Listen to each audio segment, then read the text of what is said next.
on your microphone.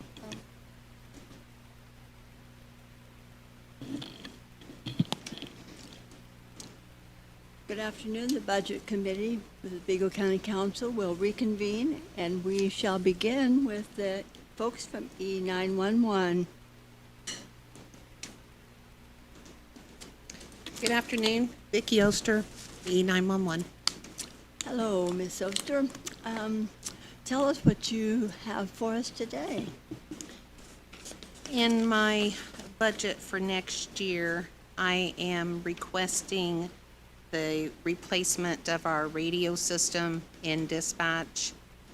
This has been, I think it was put in 2015. It has not been upgraded since then. And so I've been told that this will be at end of life soon and we're going to need to replace it. I'm wanting to replace the core system, which will also include the fiber lines that will go from central dispatch to the tower at WTHI. This is what we use to dispatch Locution, our fire dispatching system, out on. Right now, we currently have a phone line, one phone line. So if, like just recently, the last storm we got, the tower was struck by lightning and it knocked out our line. And so when that happens, the fire departments can't hear our dispatches, and we don't know that they can't hear it until they don't respond, and then we have to find out why. So with this package, it will include two fiber lines going from here to that tower site at WTHI, and it will also, so there'll be redundancy. If one gets knocked out, the other one will pick up, and if they both go out, then we'll be notified via email, I believe. So this is the multiple lease purchase agreement for the Yes. Motorola units? Yes, and with that, they gave us two options. One of them was the one dated June 1st of 2021. It has the municipal lease purchase agreement. It has the total transaction amount with a down payment and a balance. You can pay that, financing that for 5 years with a total payment on that of $88,351.02 a year with the down payment. Or you can, the second one is for the full payment.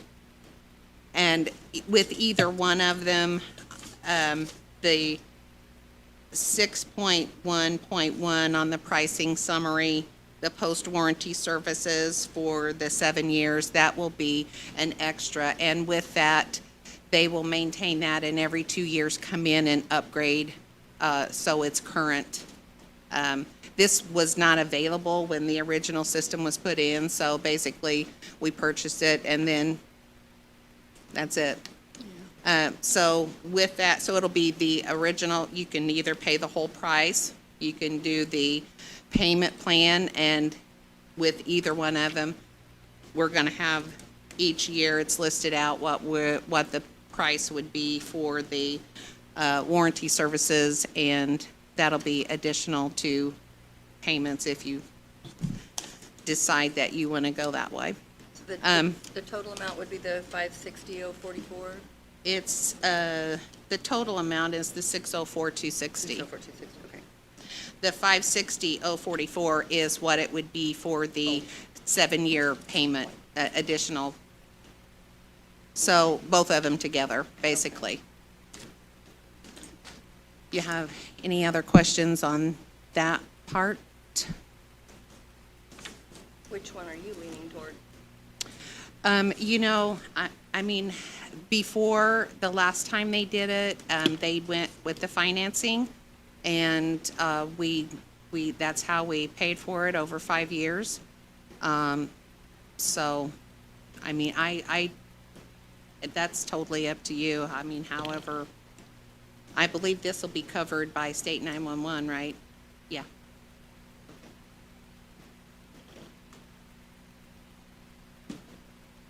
I'm sorry? That's what it's in. Yeah. Okay. Just as technology changes, I mean, Mm-hmm. is there anything like once we pay for this, or if we do like a payment plan that we can swap out for something more modern, or just either way, it's So- what we get? What I'm gathering, and I've sat in on a few meetings of this, and what I'm gathering is that everything is pretty much, they were telling us that probably after the 7 years, we're going to have to do this Keep doing again. it again. And that, I think that's just how a lot of technology Yes.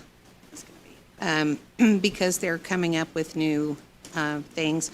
But what I wanted to also say is with the backup center, I was wanting to take the current core system that we have, because it still works, and put it in our backup center. That way, if we ever had to go over there, we would have the radio system and everything would be the same as it is now for us in dispatch. That's good to know. Okay, thank you.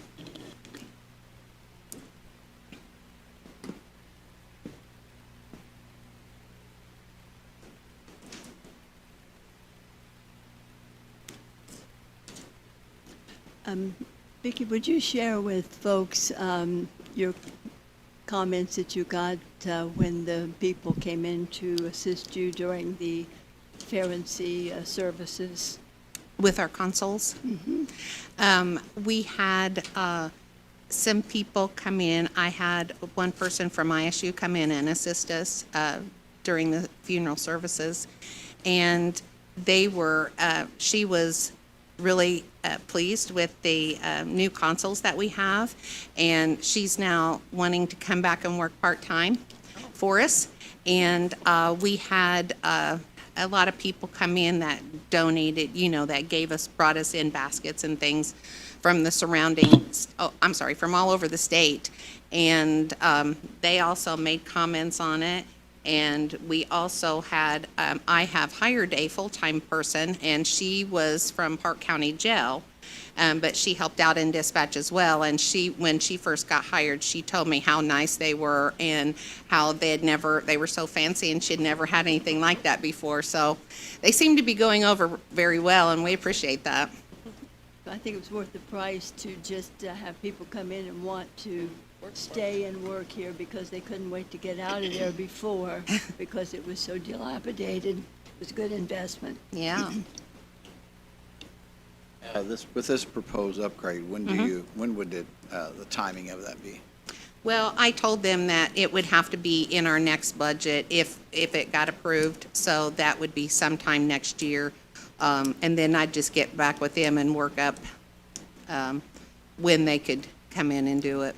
It would seem logical if we were to do something like this, that we'd try to coordinate it with your move. So Right. We wouldn't be moving it twice. So that's the only reason I was asking. Thank you.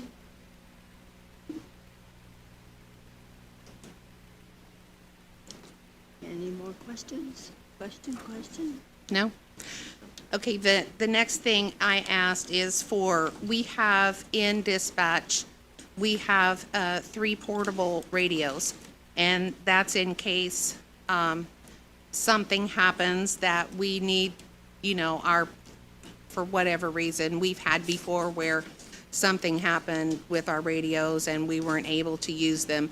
So we have 3 portable radios in there, and they have actually been in there probably 10 years or more. So they are at end of life, and they can't be anything. They still work, but they can't be reprogrammed or anything to get some of the new things. So I was wanting to purchase 3 radios, and those are also Motorola. The total price on that is the $42,151.90, and this can also be purchased out of state 911. Anything that's, yes.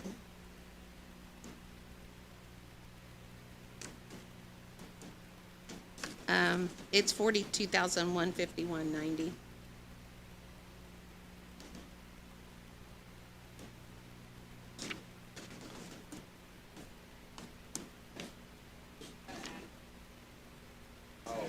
Yes, I'm so sorry. Yes, yes.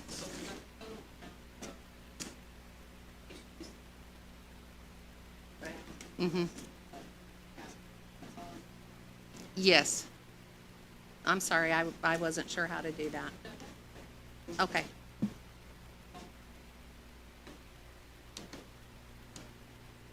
Okay. And the only other thing, and also with these, anything that I replace or upgrade in dispatch, the old will be reused at our dispatch, our backup dispatch center until they no longer work, and then I can't fix them anymore.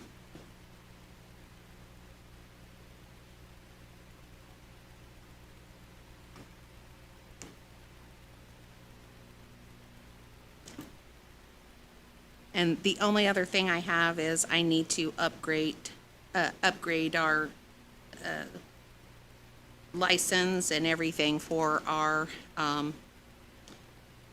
server, and that's $1,145.39.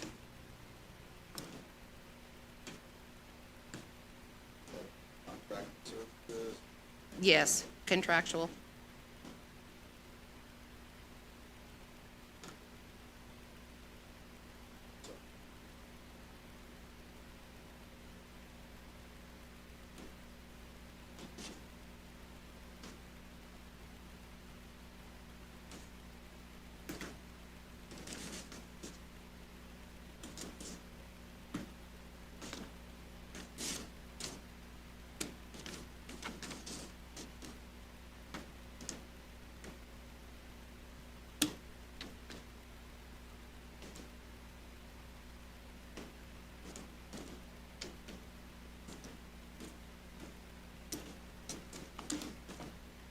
That is all of our total contractual, so that would include all of our yearly maintenance fees on all of our equipment and everything. That's the 206, 146.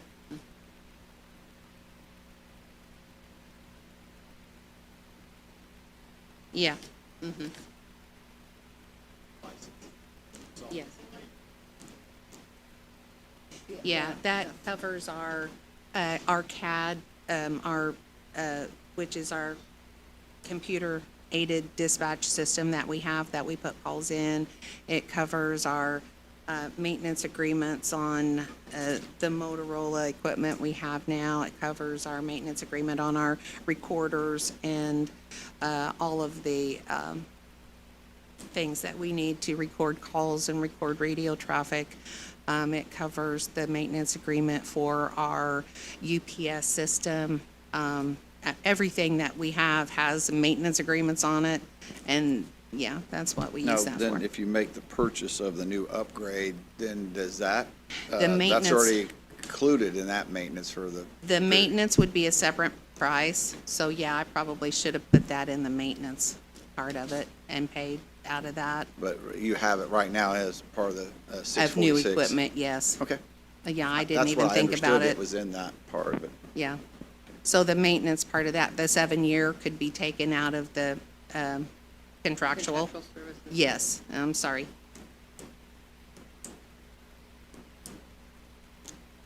No. I'm not, I don't think so.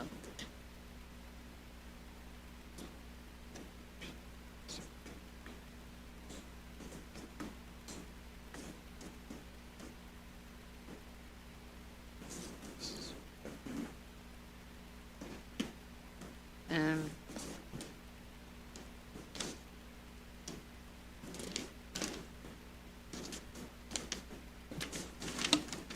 This one has some revenue of 300. Did you see the revenue on this one? On the 911.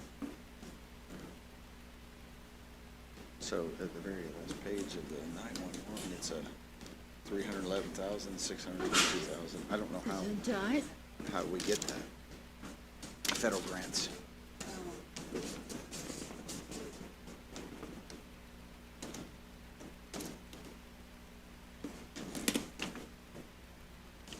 That's a pretty good federal grant. That's 622,000. Yeah, well, they said it came out of state 911, but that just meant that the budgeting for it.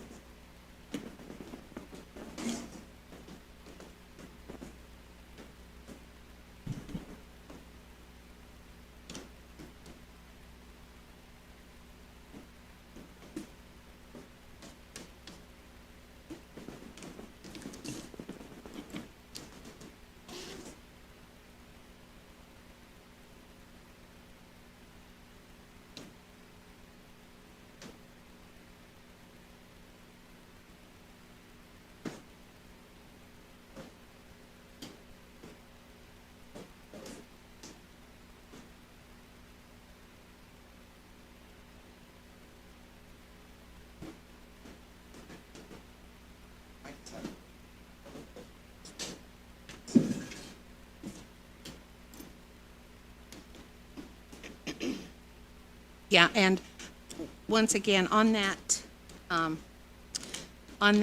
7-year maintenance agreement, I just pay that every year, and that starts in year 2. I just included that in there so you would know how much it would be. But for the first year, I would not pay anything on that. That starts in year 2. That's the 87,000. Yes. It's been my experience, whenever you do the financing and you have an annualized payment on it, they make sure to keep you with your upgrades, and if you give them a lump sum, they somewhat forget about you. Right. Well, that's what the 7-year thing. Right, yeah. Every 2 years, Right. they come in and You do an upgrade. That's upgrade. what they do, which is what Motorola does now, and it was not offered when we bought our old Right. system. So basically, when I came in, they told me it was nearing the end of life. And then then I see here, under your miscellaneous revenue, you have a projected of 311,000 for the rest of this year, and then 622,000 for the next year. And is that just how they base that on the size of the population, or do they The base it state on? 911? Yeah. Yes, they base it on our population, and then we get a portion of that. They have a certain amount, and then they break it up by population of the county, and that's how they distribute it. And we get a payment on that every month. Okay, good. No, I'm not seeing you getting any gifts or donations, though, huh? No, no, So, thank you. just well wishers. We get those.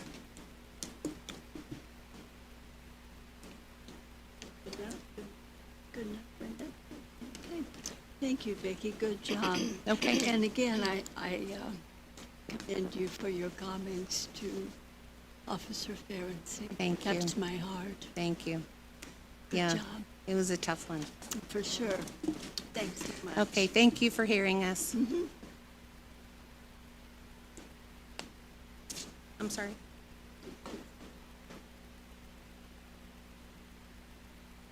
I put, mostly, I think everything was the same on the rest of it, right?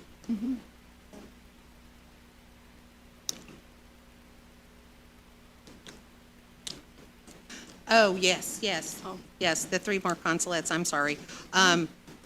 After that 3, they will all be completely renew. And those consulates also are gonna be moved over to the backup dispatch center. But they'll all be replaced. So in our center, they will all be new because we did 6 of them, I believe, last year. No, that left me 3 that needed to still be replaced.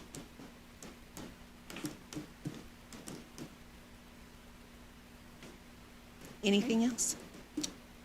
All right, have a good Thank you, afternoon. Dan. Thank you, too.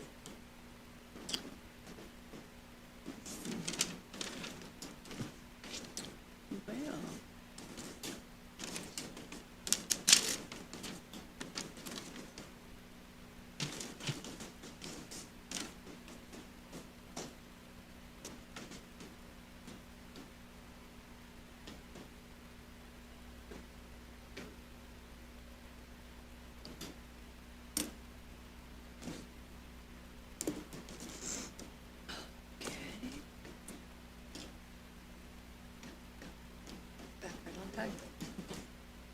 Sheriff at 145. Let's see. This will have slowed down for sure. Or maybe not. I'll be optimistic. How would that be? 005. My stickers are all undone. Okay. Thank you, baby.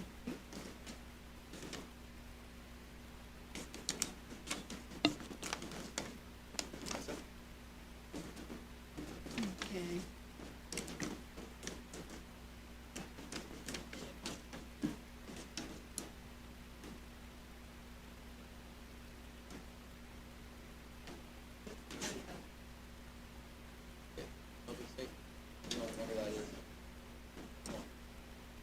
I saw a lift there a little bit ago, 1235. Is that it?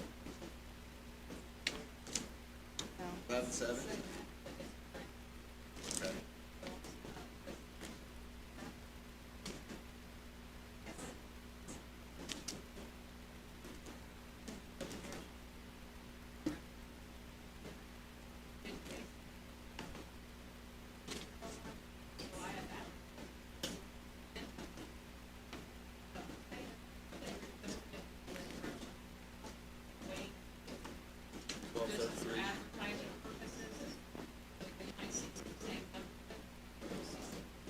But if you see that we've changed from one to another, give us heads up, I'm trying to follow it. I'm trying to. So we're doing.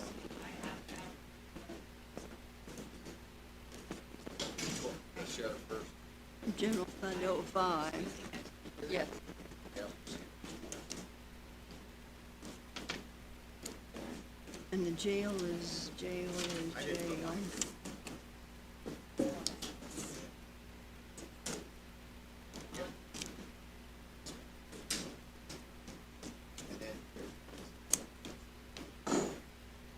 You're ready for them, right? Okay. In the jail.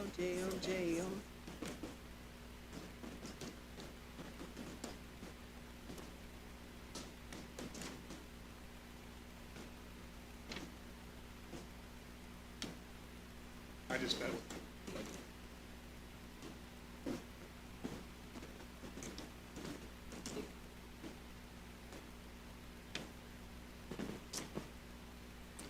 Good afternoon. Did you want me? Sheriff? I've got my posse back there if we need more. They're coming Think in we're on horseback. outnumbered. Coming in on horseback, right? Yeah, well, yes. How else, right? Yep, that's right. And I believe you've all got copies of our proposed budget for 2022. Okay. And we can go over anything you want, or we can go over it all. I just don't want to. You go over what you want. Okay.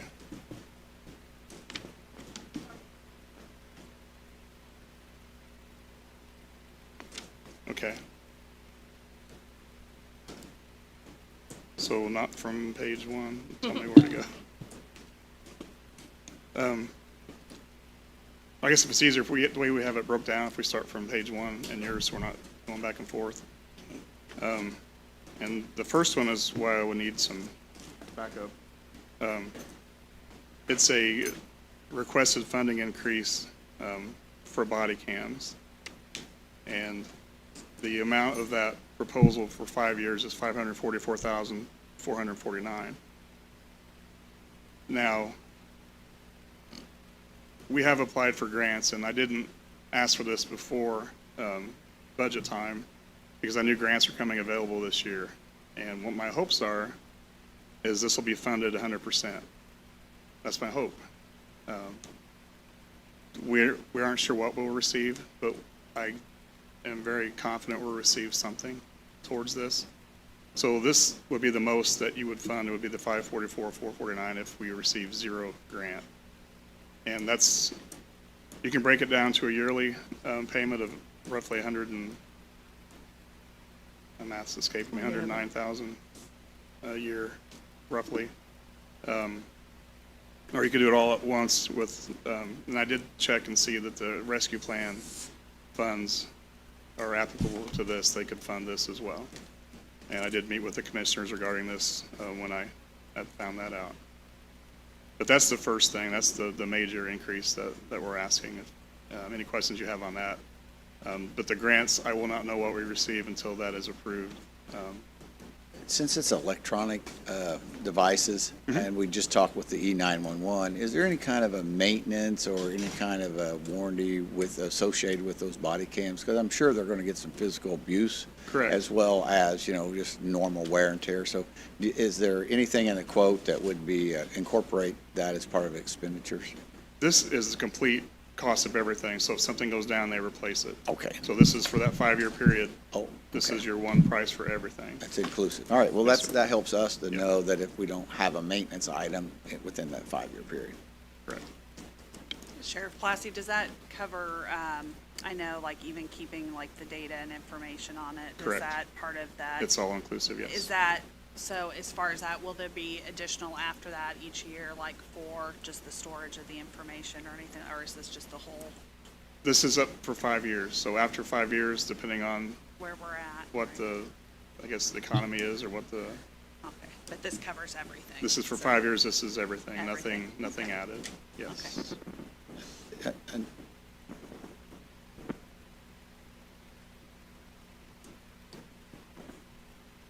That is the outer vest carrier that how this works is kind of like a cell phone. And if you haven't seen what City's got, basically it's like a cell phone, it's got the camera. They sew in either to your shirt where you put your phone in or your body cam, and there's a little eye hole for that, so it's secure in there. That, what you're asking about is the shirt to be tailored to do that, and for that to be tailored in the outer carrier vest that some of our guys wear. And that's what that's for that equipment.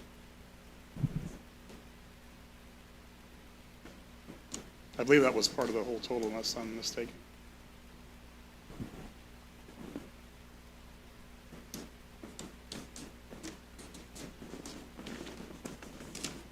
You have that whole, well, I'm sorry, I had meant to ask for the 552 to include that on there.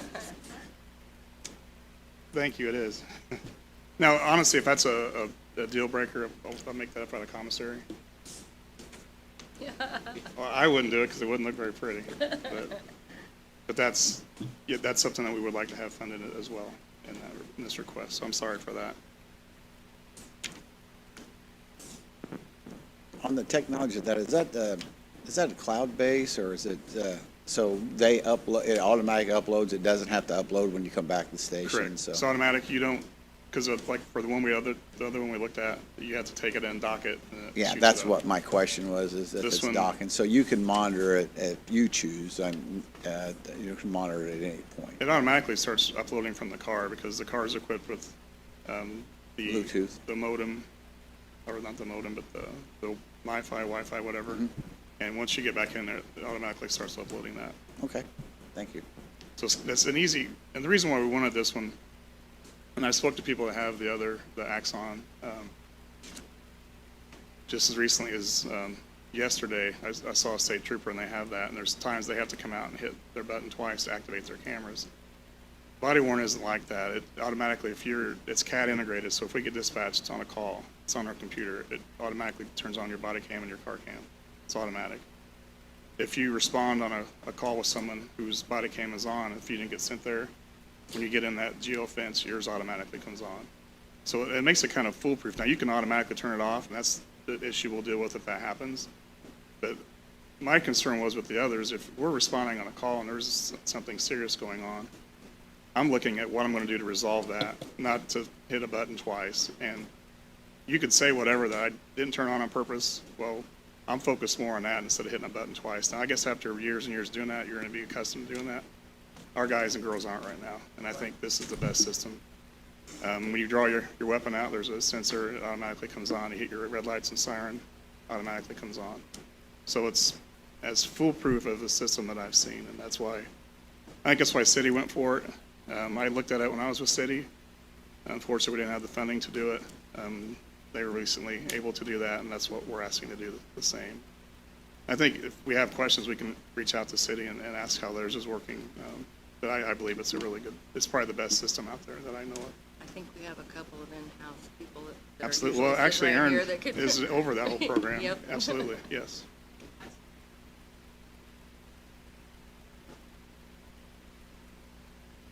Sounds amazing. Body worn. It's Utility, I think, is the company, but it's Body worn by Utility. Yep. And honestly, the price was a little bit less than the quote from Axon. So, and I think it's a better, superior product. But thanks to Calista for bringing that up. 550, what's that? 552, thank you. So it'll be roughly 111. I'm not good. No. A year. If you did it like per, yeah.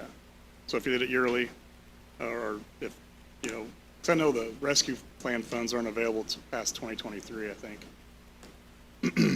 So that would be something if that was available in council and the commissioners wanted to do that, they could pay that up front and have that paid for the full 5 years, but that's, again, up to you. And when are you thinking that you might know about grants? That, I'm not sure on the timeline. We've submitted to, I think, 3 different grants that would cover the cost of that. There was a federal, there was a state, and there was one other, I'm not sure where it originated, but my hopes is, because I know there's a lot of money being thrown out there for body cams, and I'm hoping, okay. I'm hoping before you meet again to Okay. vote on this, but I can't guarantee that. Awesome. Much needed. What's the lag time after you order them, that you get them? Well, if council would approve this request, and this, you have to do it by October, right, by law to do. I would- mean, if we would say we would vote on them August 10th.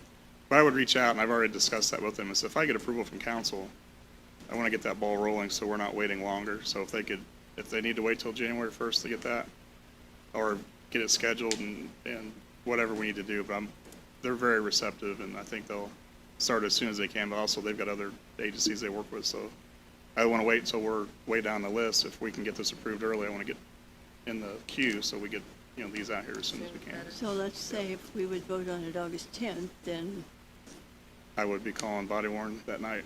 and what's your best guess? I don't want to speak for them. I would say within a few months, they should be able to start, depending on what By else the they've end of got. the year, maybe? I would think so, yes. Okay. Got it.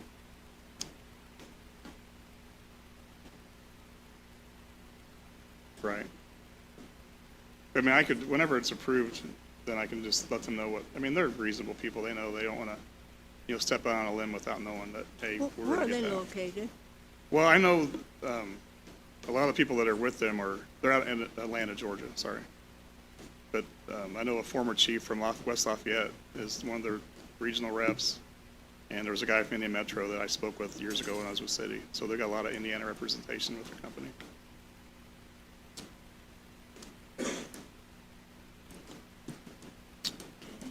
We good on the body cams? This one's a little bit more muddy. And that's what we brought Clay with. It's a retirement benefit for, well, this is just the pension, sorry. All right, I keep looking at Clay, but sorry, not yet. This is a retirement benefit that we need to get funding for, to pay actually for the sheriff's deputies that have retired and through our actuary, McCready and Key. And the yearly amount that's broke down here is 250. We estimate what we're receiving of 250,000 that would go towards that from process service, the clerk's office, and tax forms. Those numbers have kind of went down recently because a lot of that wasn't going on during COVID. So those numbers are in flux. We aren't sure. That's just kind of an estimate. But we asked for what they recommend we ask for, and they had, last year we did 766,000. And for 2022, they're recommending 1,046,000. to be contributed as the minimum, but there's also an accelerated amount, which is $1,121,384. Can you guys help me where we're at on this? Because I see one here that last year's. Oh, okay, because I got the 766. Okay, so the difference is 797.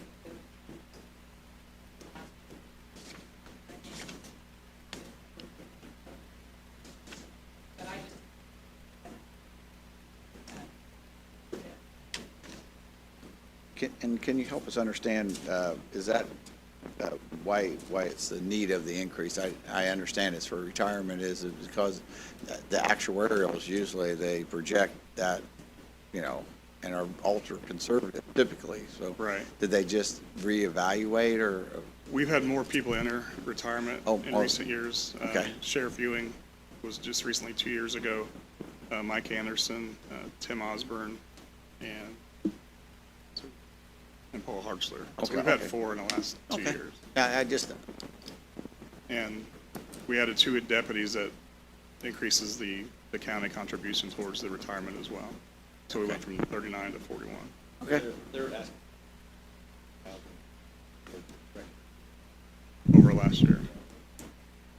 A point of information, on the day after Officer Ferrante's funeral, 5 city officers put in their notice of retirement. So we might anticipate that we would have officers not work longer than their 20. So So- we need to be It is based on a prepared for 20-year, that. is that what it's based Well, on? it's actually 10-year vested, 10-year vesting? right? But obviously the amount is less. Sure. So As you- so yeah. it's a defined benefit. Correct. So- 10 years to 30. So that starts back. To 70, yeah, to 74, I think, or 76. But historically, they've worked 20, I mean, that's, but Right. it looks like we may have to be prepared that they may not work 20, Sure, especially with, yeah, yeah. Yeah, I So- think that's a valid point. Thank you. okay. And the next item is deputy overtime. And we had asked for an increase last year, and it did not happen. Obviously, with salaries going up, even with the same amount of overtime, with a bigger salary, you're gonna have increased costs in overtime if you have the same amount. So we're just asking for a 7,500 increase in deputy overtime.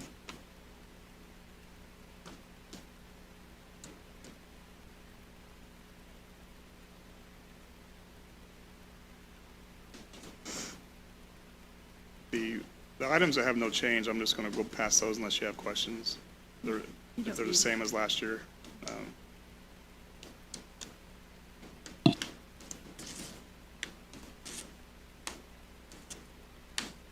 And that takes us to page 7 and what you should have for an increased staff request for county building security. I'm trying to make sure I'm looking at the overtime stuff right. Is that That's the very top. the second one right there? That was an increase in requested 103, 355, 350. The increase was 205,000, which is an increase of 7,500. Okay. Yeah, I was like, I'm not seeing it. Got it. Okay, Go to thank page you. 7. You Okay. always said there's Sorry. a I got it. narrative in here.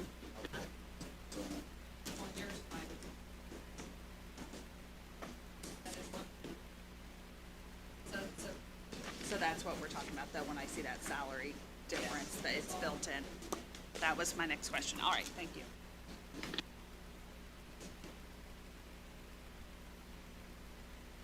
Are we good, already to do the building security? Okay. No, you're fine. I didn't want to go ahead if you weren't ready. We're asking, again, for 2 additional building security people, and I will share the reasons why. We have, dedicated people in different positions. We have 2 at the courthouse. that are at the entryway. One's a floater at the courthouse. There's one at the annex, one at the juvenile court, one at community corrections, the court, and one at community corrections for the entryway. Now, when these people take time off or are sick, whatever, we pull from our part-time court security people. We had a process last year, and we were able to get one more person to work part-time. We just finished a process this year to get additional people, and we have 0 people left. No one will do it for $13 an hour. Now, we had a person that said if it was full-time, I would do it, but we just can't get people to work at $13 an hour with the risk and the job that we're asking them to do. So we have a very limited pool of part-time people to fill in. So what happens is when we have a vacancy, as we had during COVID, we had people that were off, sick, quarantine, whichever. So we had to pull John from here, and I know it wasn't a popular decision, but by law, I'm required to staff and protect the courthouse. The courthouse is in Vigo County, which is juvenile center, the one over here in the courthouse, and that's what I'm required to do by law, and that's what I will continue to do. I'm sorry that there's a cost here by taking someone away, but that's why if we had 2 additional people, we would minimize the times when it's not covered. And then the benefit to that is we're going to have more security around the courthouse to make rounds, and I think in this day and age, that's probably a good thing to have. Yes. Just one other thing as far as the courthouse goes. Oftentimes, at the sheriff's office, when I say office, it doesn't happen every time. But we will get calls from the courthouse, detectives will call, hey, something's going on over here, help. Right now, we only have bodies in the house, 2 state security purposes. I have 1 officer floating different courts in the courthouse. When that happens, sure, we send detectives, jail staff, or whoever we have over the courthouse, they can do 30 seconds. Here, as you all know, I'm going to 30 seconds. So that's just one more reason from this kind of session that definitely that extra body can cover the other. With the move to the jail, will there be a need for that additional staffing there, or will it be the same staffing? I was asked that question before, and since we're not there yet, Yeah. I'm hoping what we can do is make it work with what we have, or even less, but I don't want to shoot myself in the foot and say, well, we could do it with 60 people, and then I get there, and then I come back to you and say, guess what, I was wrong. I need those people back. So March 22nd is a substantial completion date, so we're going to go in and start training, making sure all the systems are up, and make sure our staff knows what they're doing. I think we'll get a good idea early next year of what those requirements will be. I know there are different rumors going around when they were, getting bids for the jail and the size, and I know comments were made that we could run this jail with the staff we have now before we had the increase. I didn't make those statements, and I would rather find out for sure before I tell you something that's not correct. Yeah, and my thought is if you have the 2 staff here, that leaves maybe even possible 1 additional if the need, that's We what I only was have getting. 1 here. But the request for 2, No, what we're talking about here is we operate the courthouse, community corrections, juvenile center, and Right. one. We have 9 full-time people right now assigned to security. We want 2 additional full-time, we're going to put 1 in the courthouse, and then 1 will probably be in the juvenile. well, I didn't mean for here, literally. Oh, I you meant for the budget items that we're talking about, 2 that you're requesting for budget. I didn't Yes. clarify that. So Yeah. And we're not getting one. so No, I'm get not, your I'm not hopes wanting, up. I'm not advocating for that. I was just thinking is your 2 requests that you have here, that would be, if you have 2, you might help you with the need. I don't know how you can have the same people when you got twice the space, but, looking at the jails, I see that to be problematic. Well, council did provide an increase of 27, I believe, 2 years ago of jail staff. And part of that was because of the federal lawsuit, and the judge said you will staff it at what was recommended by Bill Wilson. He's the state jail. He works with the ISA, so he's like the expert on jails, and he's the one that does those studies. So this is how many people you need, but the study was like a half person, so I guess they requested 27 and a half or 26 and a half. So I don't know why it Gave just you said round up 27 or and you a can't do a half, half. what the So- heck? But anyway, just based on that, that's what it came out to, and that's what council approved, I think it was in 18. And you're probably facing the same thing that we're having everywhere. It's tough to staff. Well, when we get to that point with Charlie, because we're about 20 understaffed still, Ooh, I knew the number was close to that. yeah. But yes, it has been difficult lately. But the cost for 2 additional staff would be $131,246 per year if you were to approve that for the 2 additional county building security. And that's, I think that includes everything, their benefits and salary.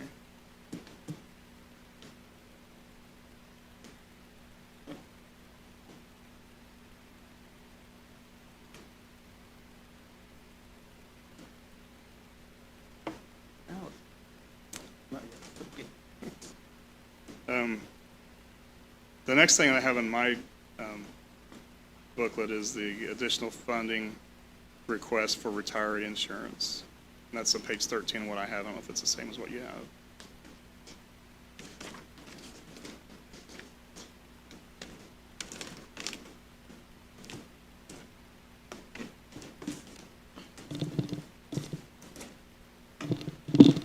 But First Sergeant Clay White, he's one of our detectives and one of the guys on the wage committee that kind of worked on this proposal and to see what it would cost. And basically what it is, it provides paid retiree health insurance if they would retire. Currently, I don't believe there's any, is there any off, once you retire, is there any kind of, so there's no, there's no kind of benefit right now if you retire. And that's what they looked at to see if, this again wouldn't be based on your 10 years, it's based on if you retired and you were 52, so you couldn't work, like, be hired at 22, retire at 32, and then get that. No, this isn't what that's about. This is about someone that's conceivably done, at least 20 years, and hopefully more than that, and, serve this community, and then at the end of their service, if they're 52, they were able to get this, this benefit. Now, it's kind of hard to figure out the cost of that depending on,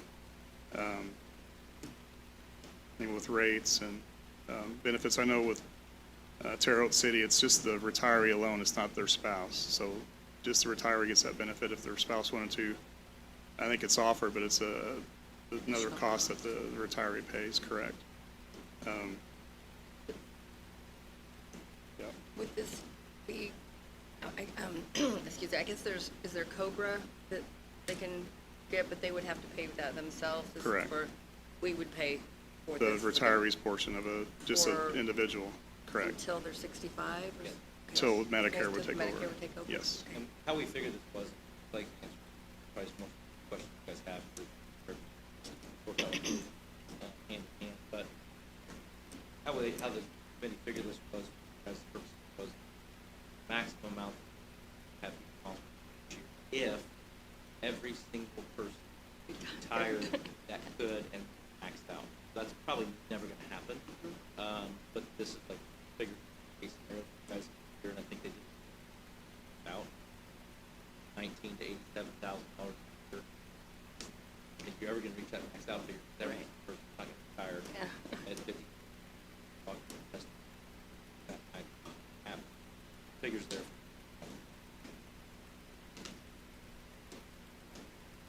So I have Is that in I have a line little item? experience on this. We're rolling out a similar plan.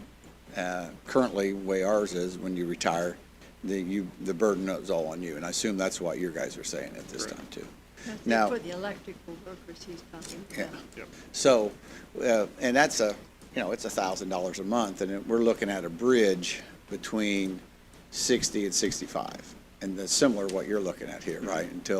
But you're looking possibly 52 to 65, if I Yes. understand it right, and you have 20 years. Now, with ours, we looked at some restrictions.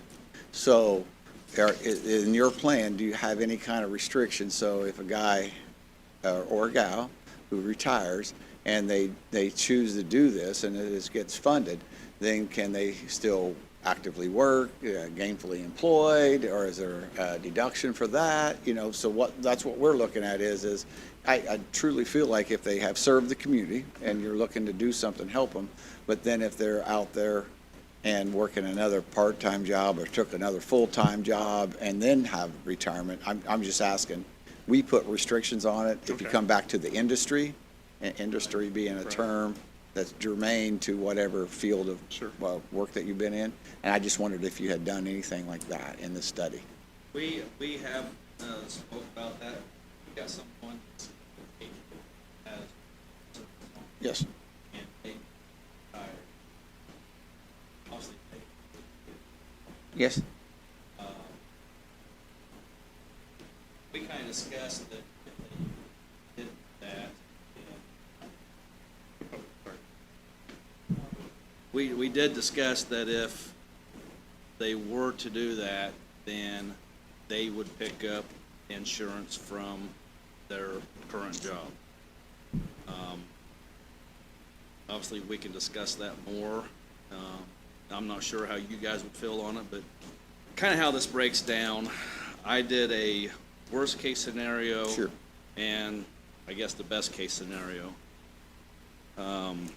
If everybody that had 52, or was age 52, currently right now with 20 years of service, you would have 5 deputies. And so if you voted on this and it starts next year, you would have 5 deputies to fund for retiree insurance, which is $48,293.40. That is an average of $804.89 per deputy is what, that's a monthly cost per each deputy for the insurance. Year 2023, you'd have 5 more deputies. 2024, you'd have 7 more deputies. 2025, 8. 2026, you'd have 9. So if you look at it, you're not going to have, like Chief Fell said, you're not going to have everybody retire at age 52 with 20 years of service.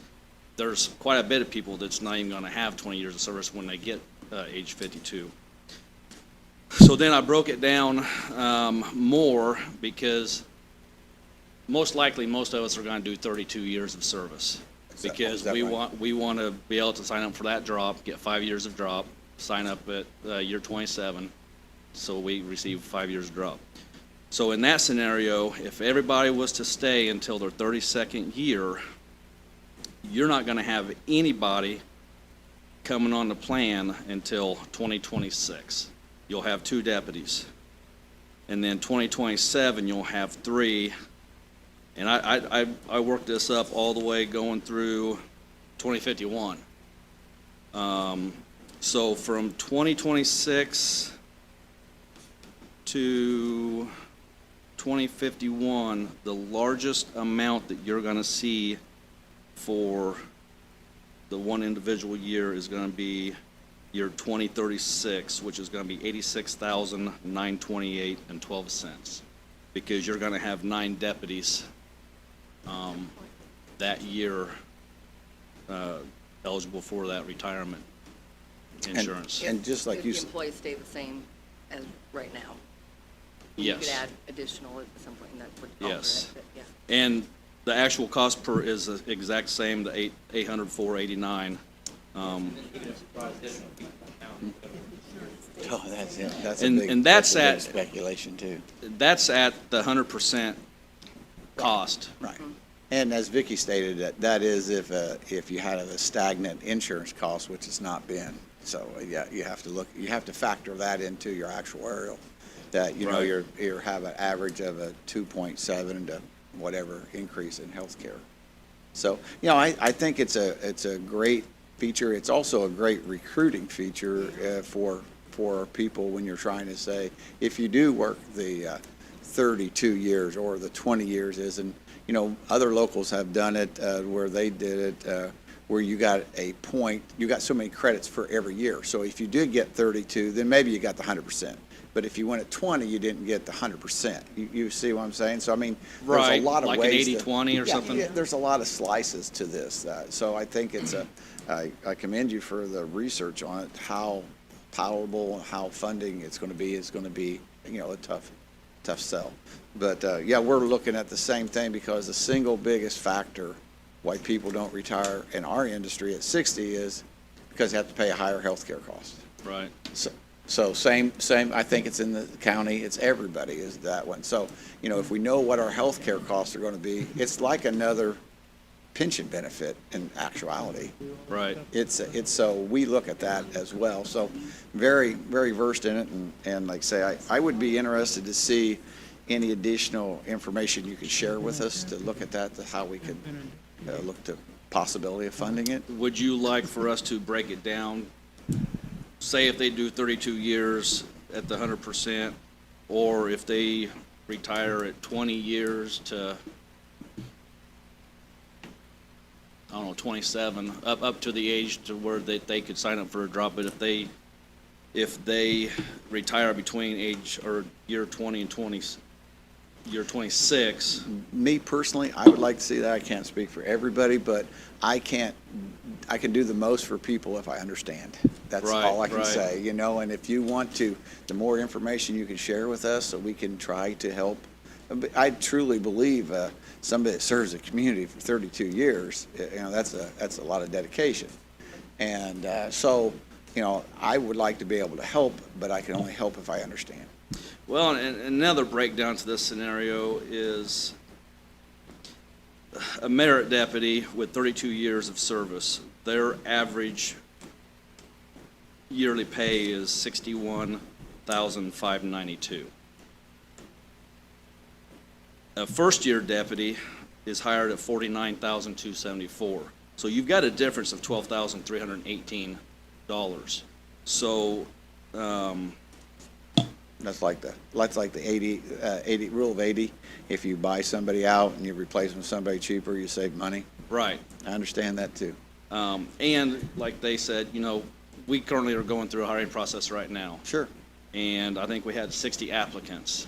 We're down to 3 people, or 2 people.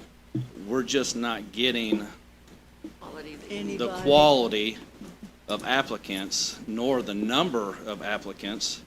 And it's kind of hard in this line of work to, you don't want to just hire anybody just to put in that position. Understandable. But I think if we got more, you know, benefits, something that's compromisable to other departments, you know, it's going to be a better way for us to recruit good people.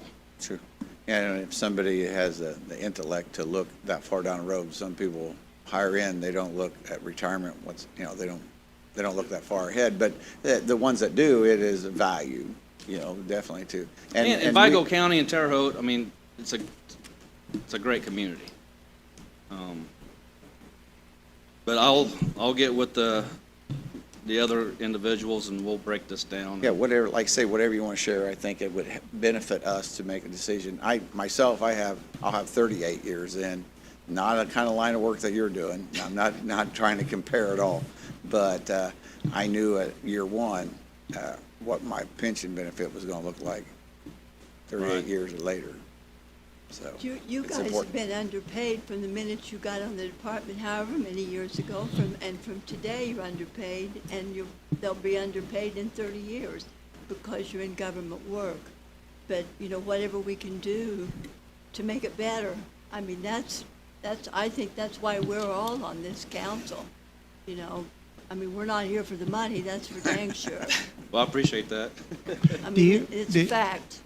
Yeah, so, yeah, I know I can, I have another degree in benefits, so I think I understand where you're coming from on that and can advocate for it. Do you know what, or could you get from your actuaries, what, if we put this into effect this year or next year, what would be the other post-employment benefit liability we Yes, would exactly. have to post on our financial statements? It's not a true pension, so there's not an unfunded liability. Well, yeah, there's. But it's a health care, so it's No. a different bucket. Yeah, but, yeah, there's another liability besides Yeah, our there is. unfunded pension, Yeah, other yeah. post-employment benefits. Right. And this would fall It in that definitely, category. it definitely would. And you know, the thing about actuarials, they are overpaid weathermen, they're wrong half the time. You know, an actuarial, I mean, they really are overpaid to guess. But yeah, but you have, that's the best scenario we have. But that's a great point, that you have to know what the liability is going to be exposed. Something that I would like to see, kind of, just the more information we have, the better. That if we are having to look at different options, if there's like an option A where it's 100% funded, or an option B where you look at maybe, you know, the different scenarios of Okay. if someone who's done the full 32 years compared to the other, just so we have some options in case we need to look at different things. Do you guys have a copy of, they do, that has the breakdown of, Be in the packet I Yeah, got was gonna say it might yesterday. be. I haven't. Yeah. Everything Yeah. that, okay. So Yeah. that just, as long as it's like really kind of clear, and we'll look Yeah. through it Yeah. too, but if it's in there, then I'll see it, but just so that we have the, you know, as many different things to look at in case we do have to. And I know like ours, we're looking to roll it out, and we're only starting it out.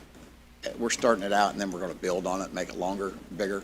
But to have it initially, and, you know, and some of the ones with ours, our pensions that were in 30 years ago are different than the people that start their pension now, so you have to wait that. right? You know, but to Jim's point, is excellent point, is if you have a liability, we have to be able to show the taxpayers that we're doing the best for their dollars, and that it's an earned credit service. We can reach out. Yeah.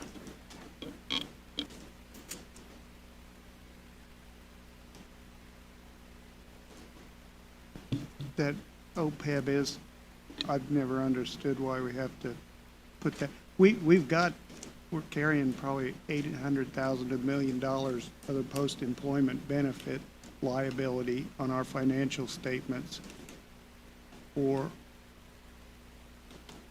health insurance, post-employment health insurance that's never been used, never been picked up by anybody because it's too expensive. But the Board of Accounts and the auditors make us show that potential liability.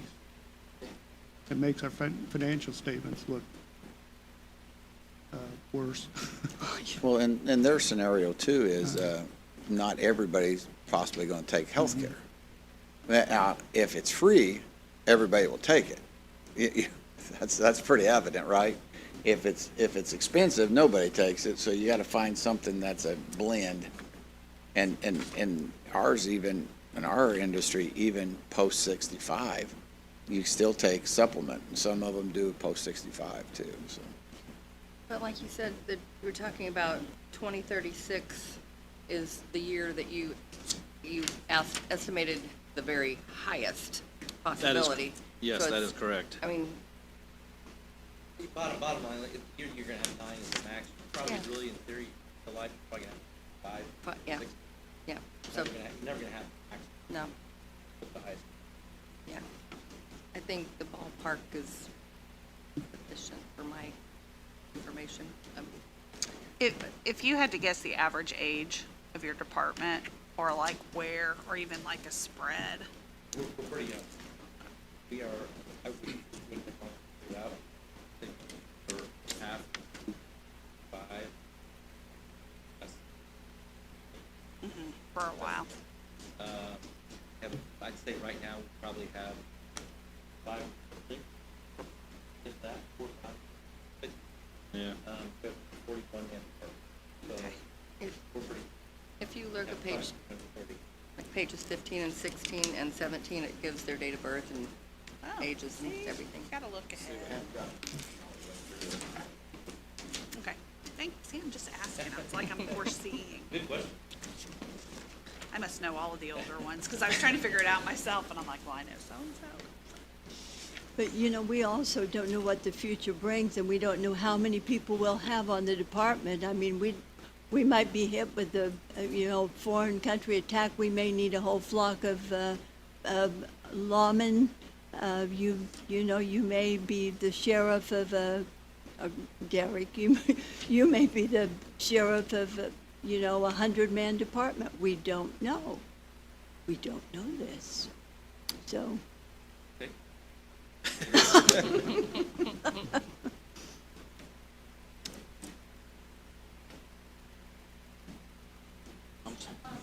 I'm sorry?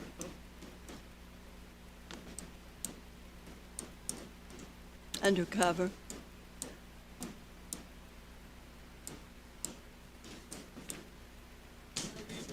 I think he was having some drinks that night when he finished that up.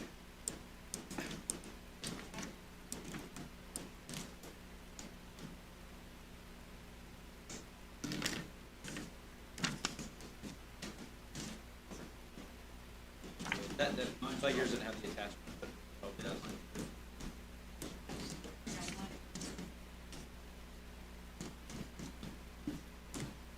What are you looking at, Calista?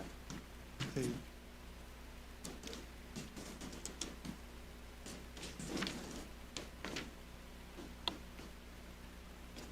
Twenty twenty-two,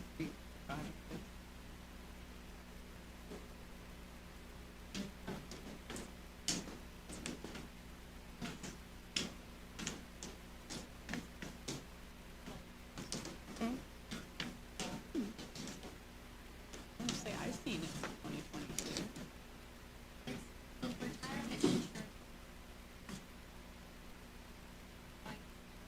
Oh, under Scott Brown and above Jeff Bell Oh, here it is. on page 16, yeah. You got the date of birth and the date of hire, but you don't have the names. It's Nunya. Nunya? Oh, no, they're there. Yes, so they are there. I tried to be color coordinated, but You don't know nothing about those computers. They weren't privileged, they weren't privileged to color So, because, yeah, I understand that's, now, the we yellow. paid for every color copy, so.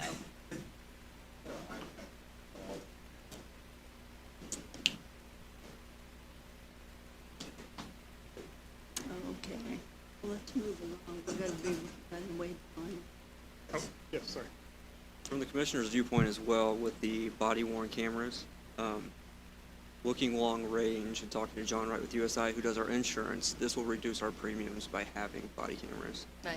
It also helps him, protect him in the court system. Of course, unfortunately, John gets sued every day about something, but, year 2, 3, 4, and 5, this should reduce our premiums quite a bit. Awesome. Not quite a bit, but substantially. No. Chris just woke up. Excellent. It's his birthday, come on. Is it time to sing? Be nice. Don't threaten him like that on his birthday. But that was a point. Well, I'll take it. I take your point. And it's a really an excellent point, for sure. Okay, well, shall we move on along here? That's really, that's very good information. Thanks for that. thank you. The next thing is a clothing allowance increase, requesting $850 per deputy. That's just based on the rise over the years of equipment and uniforms. And it would cost $34,000 annually for that. It would bring it from $1,650 to $2,500. Sheriff, this is my error. But it's probably gonna be about 42,000 simply because we didn't add, our reserve staff, reserve deputies, building security staff. So them added, right at about 50,000 instead of 30,000.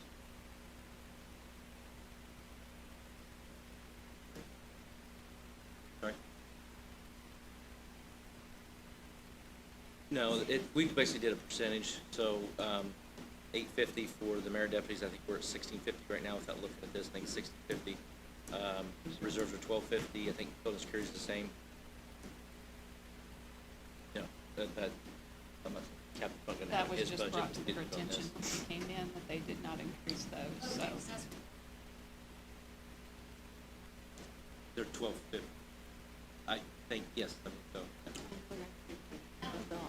And, Yeah, absolutely. yeah. So that will be accounted for after I adjust it. We can get you that exact amount. He sent me an email, and I'll confer with Derek Okay. tomorrow All morning right. then on the amounts, but I'll increase those, because the only ones that were accounted for were deputies. Is that- okay. I mean, the increase. Thanks.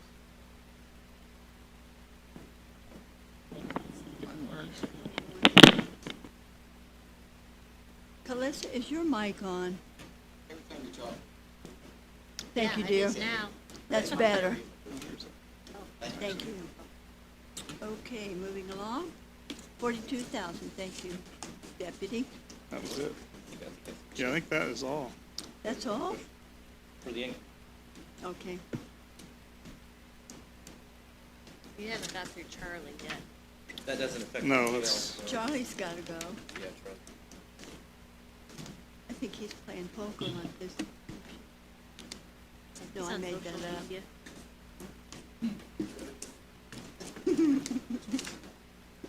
No other questions for us? Jill? Yep. Thank you. Thank you, guys. I'll stay here with Charlie. Probably a good idea. I've got, sorry for this. Okay. 380, is All it right. 380? The first item we're looking at is institutional supplies. 21600. Some, the jail. The jail. I'm sorry. 0380. We're out of sheriff now. We're in jail. 380.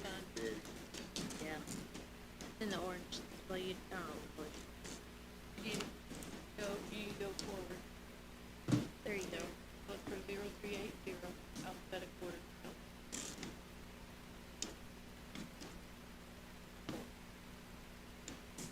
Your stacks are a lot bigger than mine. Not that I'm jealous.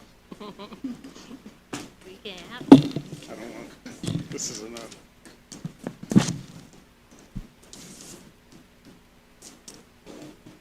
Charlie, it's hard to believe it's been a year already, and here you are.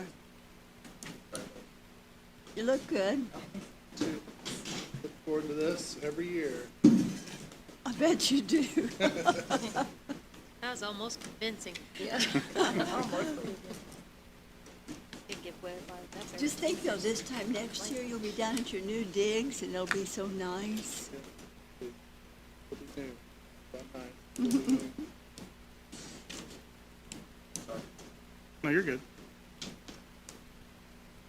Okay, on the institutional supplies, are asking for an increase from 125 to 140,000. And the main reason is we're gonna have our jail operational next year. We're gonna have all the inmates that we house at other places here.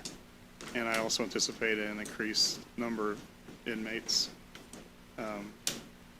because of that, because I think some people now are being let go that maybe shouldn't because of the overcrowding. And They'll be back. but I think if there was an option, I think they'd be here instead of out on whatever thing they're out on. But that's the reason for the increase, and also, prices go up as well. I want to talk about food because it's a little confusing. Every year we're kind of having a shortfall, and I didn't understand why. And so, what's going on with the food? Just so you guys are aware. So every meal that they fix, it's all contracted out.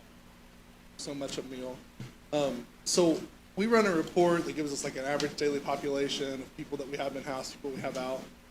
But there are times I'm told that so let's say lunch period, if we have somebody that just got booked in, then we have somebody that gets booked out afterwards. There is a period where they overlap.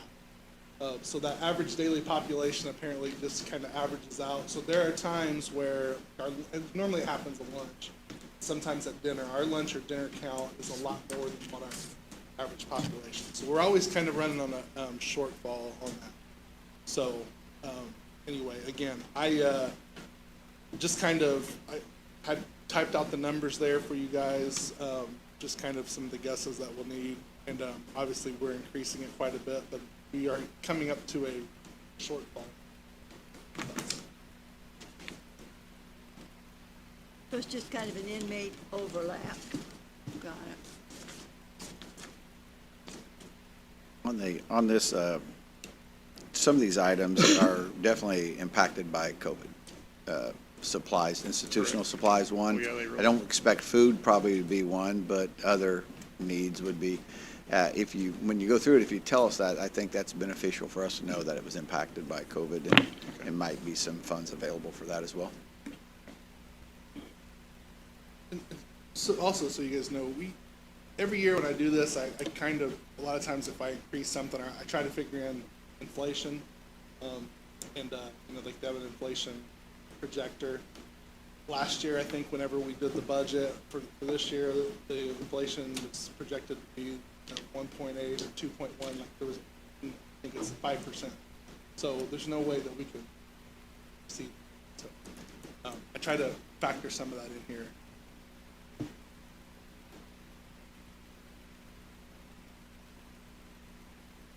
If you don't have any further questions on that, the next one is contractual services 33310.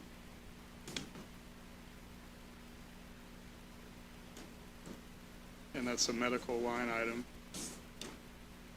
that we're asking for an increase this year. When the original contract was done with QCC, they're our quality correctional care. They do all of our medical in the jail. The juvenile center wasn't included in that. So they did an addendum to, not an addendum, but what is that? Memorandum of understanding that they would cover juvenile center as well. So we would like to just bring that all into the contract with them. So I met with them earlier this year to do that. But there was some services lacking at the juvenile center. And we did have some litigation this year because of a case, and that was, from our attorneys, that was pointed out that we need to cover that and fix that gap. So we met with QCC, and the judges as well had some concern over to get increased psychiatric care that we weren't getting at the jail. It's just we've got so many more inmates that need that health service, and they just weren't getting it. And per contract, they weren't required to give those increased visits, so we're asking for increased visits for that. And then there's something else that when a judge requests a certain medication, and we had meetings with them as well for that, that's not covered by our provider since they're not the ones that are prescribing it. So if the court gets a request from a defense attorney that this client needs this, they say, well, give them that medication as prescribed, then that's an additional cost that wasn't included in this budgetary amount. So it's a pretty significant increase. It's up to $1,115,000 a year. But I think that's going to cover us in the long run with the extra coverage at the juvenile center, as well as the increased psychiatric visits, and cover those prescriptions that aren't provided by our provider. So the $1,115,000 is the 2022 requirement, but you have $1,115,000 in the 2021 adopted budget. Should it be 170? No, it's, if you look on there, I don't know if I wrote that in there or not. Yeah, the very first sentence, it's the same, even though there's increases in base coverage. So, again, unfortunately, this is one of those things, we don't have a crystal ball. If somebody comes in that has like a major medical issue, like we had a guy that had had to have I can't remember if it's a kidney transplant or something, we're responsible. So that kills your budget. And then like the next year. So the amount we asked for last year, and then, with COVID, our population had decreased a little bit. It's starting to pick back up. But so anyway, the money that we had applied, I think that we can cover it. I talked to, he said the sheriff talked to our contractor, and then I talked to her as well, and kind of asked, hey, what do we need for the juvenile center, and what do we need for the extra, coverage for the psychiatric coming in? Yeah. So So it balanced out to be the same as last year? Yeah, we had some extra that we transferred over to a lot of the COVID supplies that we had to get, Okay. but we're just trying to explain why it's going to remain that amount, even though you've probably seen that we didn't Population's use all that for this last year. Correct. The psychiatric, who provides that? The QCC, Okay, and they have a doctor that comes around and, gotcha. but that was just one of the things when meeting with the judges, they wanted this increased coverage, and we agree if they need to see someone, Oh, yeah. because, if they're not well, they can't Oh, have them in yeah. court to Yeah, continue their case, and what that means is they're staying here longer, and we're providing that service longer and paying more money. So as soon as we can get them healthy and they can get on with whatever happens, then it's one less person, Unfortunately, what we run into, there are a lot of places that will not see somebody if they are incarcerated. So even for mental health, we've had a couple people that we have had court orders to have them committed to a mental health facility, and the facilities say we're not taking them as long as they have criminal cases.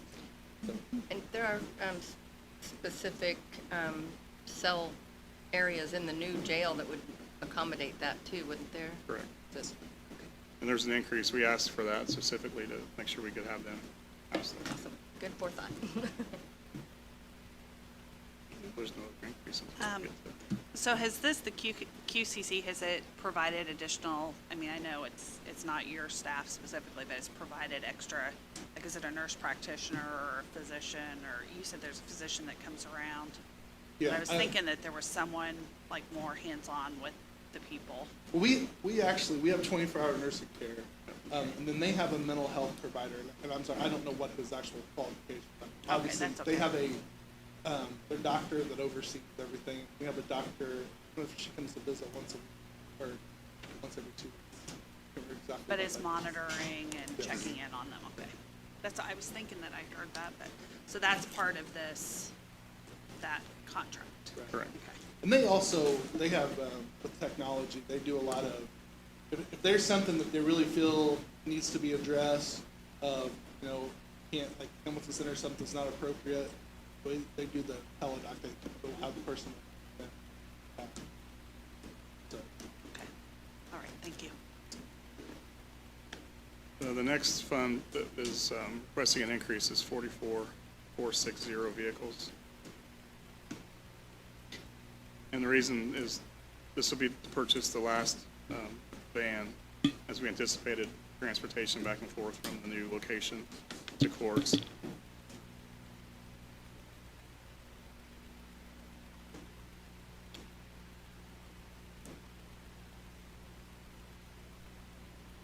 So I know the last vehicle we got, council decided to do a lease for that. So the total amount for the 15-passenger van is $32,360,223, and then another minivan is $23,316,50. So whether it's the whole amount, including the current lease amount we pay at $10,000, or if you want to do continued leases, we'll do whatever direction you want to go for that. But I believe those two additional vehicles will that will make us prepared for the worst day, which we figured out was 72 inmates that went from jail to court on the worst day. And we always like to figure it out on the worst, so we're not surprised when that happens. And with these two vehicles, the minivan's replacing one that's shot, but the 15-passenger van is one that will help us to do that. So with these additional vehicles, we shouldn't have any issues with transportation to them. Are you able to get them? Are you able to get them?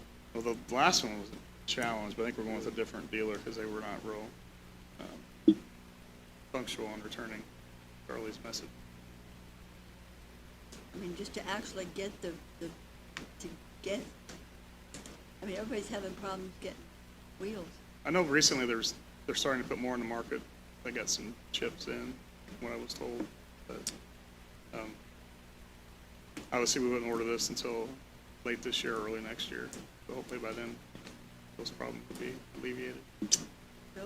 Will there be any additional costs for, like, I know it's not gonna quite hit the time where you guys have body cams and things, but will there be security type? I know we had to do that with one of the other, I think it was juvenile. Is there any kind of security, like, as far as cameras, things like that, that you have to have in the vans that will be an additional cost, or is this just the van? If there's anything like that, we can get that out of commissary. Okay. That would be minimal. We'll take care of that. Thanks. She's talking about in-vehicle It's just a- cameras. This is just the vehicle. Oh, they, Yeah, we'll what they got. provide the cage and camera. Next. And that was our last, I have a quick question yes. on jail. Mhm. So care of patients and inmates. It's on. Care of patients it. and inmates. We, It was split up between your correctional and rehabilitative facility fund and your county general fund. But it looks like now you've taken it from 400,000 to 800,000. Because you put 400,000 in your general fund and 400 in the correctional rehab. No, he did not, He did not? did not. You did? I did it for Okay. advertising purposes. Okay, because that's you fine. made That's it why I fresh. just wanted to ask. Yeah. Shouldn't that be going down if we're opening up the new jail? Theoretically, yeah. Yeah, well, I'm good. theoretically, but when the opening date's March, Yeah, so that's, Well, maybe a that's, year after next, we'll get a break. yeah, hopefully. So you're looking, basically, it's where you want to fund it out of. He put it all in, yes. And that you'll find with some of their other items, where that he put in the public safety thing is also out of correctional fund, so that's for advertising purposes only, That's fine. so they can know where they might pay for stuff. Because he did put in the public safety, other supplies, 6,000. And I also put the reimbursement for county general at the 1.5 again that he did not put in. And if somebody could help me, I got one here for 5 million. A lit, That's for, that we have to pull back for bond. okay, so I mean, just because it said jail, I thought why we were in jail, not this. Okay. That one, they don't even get that. Okay. It's a requirement of the bond. Yeah. Okay, I just saw it said jail on it, so why we were on Part of jail, your I, budget, yeah. my fault. But I do have one further request that I would ask you to consider. As I mentioned earlier, we're about 20 staff short in the jail. It's really been a challenge to get qualified people to work at that rate at $17 an hour. The problem is the state prisons are offering $20 an hour, and we have people leave to go do that or just go to get another job for better pay and less stress. I don't have the figures of what that would be, but I would ask you to consider a $3 raise to make their salary comparable to what the state prison gets. So if our jail staff could get, instead of $17 an hour, up to $20 an hour, we'd be on par, and I'm hoping that would alleviate some of the shortages we have. I can't guarantee that, but I think if we, throw more money at them, we may get more people that So- would stay here or come You got back. 20 altogether? Just $20 per hour. Do you have 20 jailers altogether? Short. We're short 20. How many jailers you got? We're authorized 68. So the $3 would be for across the board for 68. That's what I wanted to know, That's what what kind of I'm number asking. can we use? So it's 3 times So if we 68 did- times 2,080? So 2080 by 3, what's that? 6,000 a year Yeah. times, if we were full staff by 68. So 420,000. Well, I don't see how we can 402,000. keep not My having math's right. jailers. How we can't keep not having jailers? How much can Charlie work? You're working him to death. I don't know about that, but. Don't say that, Charlie. I'm trying to help you out. Well, I know Work what with me. But, and I think everyone's having problems with employees now. Yeah. And we didn't have this much of a deficit on our, until, recent months, but I don't know what the answer is to fix that. We keep this, our application process is continual on the website. We don't take it down. And just to get people to come in, it's just been a challenge. Yeah, let the- So I would just ask that if you consider that request for their salary. Are all the jailers, that was hard to say, are all the jailers at the same amount, or do you have, Yes. like, I know that you have, like, I meant young lady that took us around, I mean, is she at a different, you know? some She's a people- sergeant, so her rate would be a Yeah. little bit higher. But Okay, the so basic, you're Talking talking about about new like hires. for the. Base. Okay, That's the Right. base. Okay. Yeah, I'd say that, you know, if you can go work at Burger King for 15, Plus your food, and you get a free meal. uniform and food. Yeah, but so I see the Oh, need yeah. for it whenever we're having a shortage on manpower. We see it at, and we're a little higher than 20, and we're seeing shortage. and that's not an ideal job, and I really appreciate the people that do that every day. Yes, We're lucky to have them. I would just ask you to consider that in Okay. your process. All right. Thank you. Charlie's smiling. he just because he's done. Thank you. Thank you. Thank you. See ya.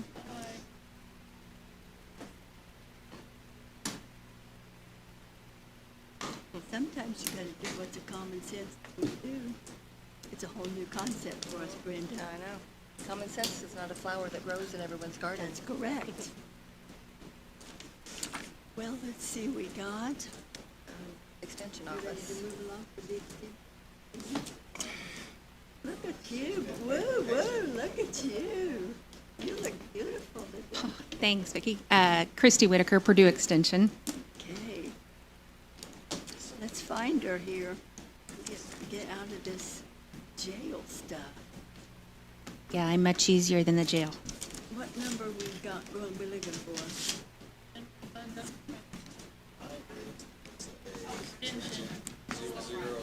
11? Which not under Purdue. Purdue stands out though. Purdue do stand out.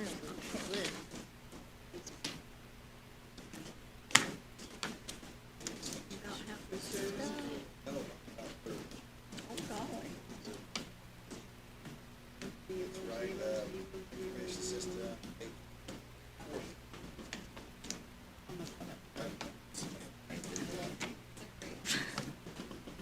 And I thought I printed that one out, but, well, no, I don't see it in mine, so. It's exactly what's, except for the salaries, I always increase by 7. I did this time 7%. So before you get started, were you an FFA? I was not, no, nor a 4-H'er, but I have two 4-H educators that were, I'm the community development educator. I have the state farmer degree as well. Awesome. He's a smart aleck. He's got degrees in everything. That was, only 2% of us were able to achieve that. So. Yeah, that's great. And I thought you said your son brags about his Yeah. IQ. That's really accurate. And I can't even find 0011. I found 00. No, I did not. You're 2 for that. Well, Okay. Yeah, it's right after this. It's the one right after. So, Okay, just check. that's excessive. 2 far. Come back to the other side. Right now. But you got it. see, you guys think that's funny, don't you? No, that's what's happening here. Right, see, this is where this line is, it's right there. Is that it? Yep. Just no tab. Tab's missing, so I Give me a book with no tab missing. Vicki, I got all new tabs coming from It's you. okay. They're already printed. It's okay. I've already gone crazy. Okay, you ready to roll? Here I we am. go. We're only asking for 2 small changes this year for our budget. The first one being under contractual services, that 33300 line item. The state has asked for a 3% increase in that, so I've got that noted. That is used to cover, we have 5 educators. The state sets that based on our demographics, our population, our land mass area, how many educators we get. So that funds educators and gives us access to 200 specialists on campus that we bring to Vigo County quite a bit. The other change we're asking for out of our office supplies, that 21,000 line item, we're asking for $4,000 of that to be transferred into a new advertising line item. We found during COVID, we switched a lot to online courses, which we needed to do, and have expanded our reach by 66% in Vigo County doing so. So now we're looking at new ways to reach new audiences as well and find that blend of online courses versus in-person. We were about 98% in-person workshops before COVID. So now I think we're going to find that balance to do a nice blend, but I think it's going to take a little bit of advertising dollars to get the word out for some of those changes. Those were my two requests, that 3% increase and then that $4,000 transfer into that advertising line item. But I also wanted to meet you all and wanted to know if there's any questions about Purdue Extension that you have or our office, or I didn't know if anybody's familiar with Purdue Extension. I love getting your newsletter. Oh, super. Super. farm, You read so, it. Oh, yeah, so I you do. guys farm. Yeah. We have a new Ag and Natural Resources educator. She was our 4-H educator. She transferred to that Ag and Natural Resources, and we have a new 4-H educator then that filled her spot. We also have our Health and Human Sciences educator that's working really closely, has a nationally acclaimed program that started right here in Vigo, a food prescription program that we partner with Wabash Valley Health Center that's got national attention. We've got underwriting for that from Anthem. It received national attention. So super excited of our work our team's doing. Great recipes, too. Yes, great recipes. Oh, Yeah, I'm also the community development, so I do a leadership program. I think you guys got some information on that. I do a grant writing program, have it filled up. It starts next week. They say for each participant in that program, you can expect in a 5-year return about $25,000 into your community. So I'm hoping these people get successful grants and bring lots of money into our county. Nice. Yeah, got a full class next week for that. we were talking about the grants that people are applying for these days. They write, they apply for grants, but the follow-up on grants is where problems occur for Yeah, it's people hard to, you've who got to have keep up on deal them. with them, and boy, that really makes a lot of work for, Yeah. especially the auditor's office. I'm telling you, they work their fingers to the bone. It's a lot of record keeping. Yeah. It really is. I think we're going to have to get a grant person. To help the grant Yes, portion. absolutely. We've got, I don't know, yeah. Thank you for doing that. It's awesome. It's just amazing. It's amazing. But boy, that money is sure welcome. Yes, absolutely Indeed. needed. Well, congratulations on your big year. That's really good. Yeah, That's we've a lot of had good news. as bad of a years that COVID's brought to everybody else, it's been really good for Extension. We needed that kickstart to get to more online stuff, I think. The 4-H fair was wonderful this year. It was terrific. Thank It was you. really Yes, good. we were super excited to be back there. I'm a little bit tired, have to admit. You are. We had a great fair, though. It was super. Well, then it's a good, not much of a request, I must say. Yeah, we've tried Thank you to. for your patience. work- I appreciate it. Oh, no problem. Thank you But all. the sheriff had a gun, you know, we had to kind of put up with him. Yes. Thanks a lot. Thank you.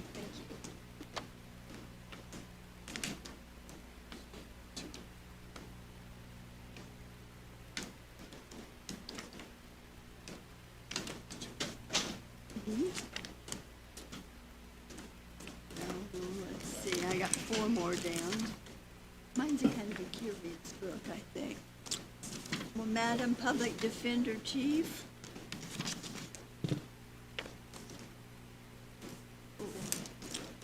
Judy, your hair looks so cute today. Well, you're working like a dog. Don't blame her, don't take it. Want me to punch her out for you? I wouldn't punch her out, she's sick. If she wasn't sick, I'd let her have it. Thank you. Have you heard anything? I heard from Enola on Monday night. Have you? No, They're gonna heck have a no. hearing? Don't even No, worry, I I'll just heard, fix she it. just sent me a message a little while ago. She was, I'm sure you've heard now. You hadn't heard? I almost sent you a text on Monday, but I thought, well, surely you've heard. Yeah. Okay, let's passed away the moment we've been in the hospital. I think I have something on this coast. Are you waiting on me? Sorry. Oops, After PD, we'll take get you phone off calls. subject. Hi. Are you ready for me? Ready for you. Thank you. Welcome, welcome. Thank you. I see some bright new faces here I haven't seen before. Ready for you. But they weren't in there. I think Thanks, dearie. I'm Gretchen Etling. For those of you who do not know me, I'm the Chief Pup Defender of With Vigo the daughter County. with a birthday today. I do have a daughter with a birthday today, Megan. yes. Megan Elizabeth, yep. So I have just one additional request that I know, it's, for those who do not know, usually we're coming here with handheld out and, We figured that the marching band would come. yeah, through no, here with not, the- they're to follow up. I'm sure you've heard reference to, and I took with the sheriff's office there also, the body cam. And I think a lot of people are aware of that, but on the other end of the body cam is the defense that receives the body cam. And we started receiving it in December, January of this year from city police. And there's not a lot of counties in the state that are doing body cam yet, for I think a number of reasons. It's very costly, but, so I consulted with some of the counties that have been doing it, primarily with Tippecanoe, and asked what their retention policy was, because as a defense, you have to retain the files. So body cam is part of your file. It's not just the police reports and expert opinions, depositions. You got to have the video that goes with it. So we have been painstakingly, it takes a long time, downloading, because you could have one incident and 3 officers and everyone have body cam on, and you've got to look at all of it. So we get it all, and so we download it to a CD for retention purposes. And then we've been trying to, break it down to 2 CDs, so then that the attorney has a copy that they can take if the person's in jail, they can go look at it. And that's what we had been advised by the other counties to do, and this is a county that's paperless, and they said, we put it up in the cloud, but we also keep a hard copy. Well, CDs are gonna be, in a few years, outdated. I've consulted with IT, I'm like, well, what do you think we should do? And if you go to a jump drive, it can get pretty expensive. So they said, well, just go with the CDs for now. That's what we've been doing, is CDs. And then we have been, burning copies. But moving forward, I met with IT and I said, we've got to become digital. We've got to have not only our body cam go digital, that's the pressing thing, but also all the paper discovery really should be digital. As I mentioned, there is no retention policy. If you came and took a tour of our office, it's all paper. It's unbelievable. We're like to the brim with paper because there is no retention policy for criminal defense. And when I mean by retention policy, I mean you have to keep your felonies, can't destroy the copy of the file. And so I've reached out to other chiefs across the state, and I reached out to the Supreme Court, and I said, can you please give us a retention policy? And they're like, well, if you chiefs get together and come up with a retention policy and we'll propose it as a rule, well, every county does something different. Marion County doesn't destroy anything. We don't destroy anything. Other counties are completely paperless, kind of did it on their own. So no one really wants to come up with a retention policy. So I'm just going to move forward and try to be paperless as we go, moving slowly. Right now we had requested last year for 10 computers. You can't buy 10 computers. I'm trying to get each attorney a computer.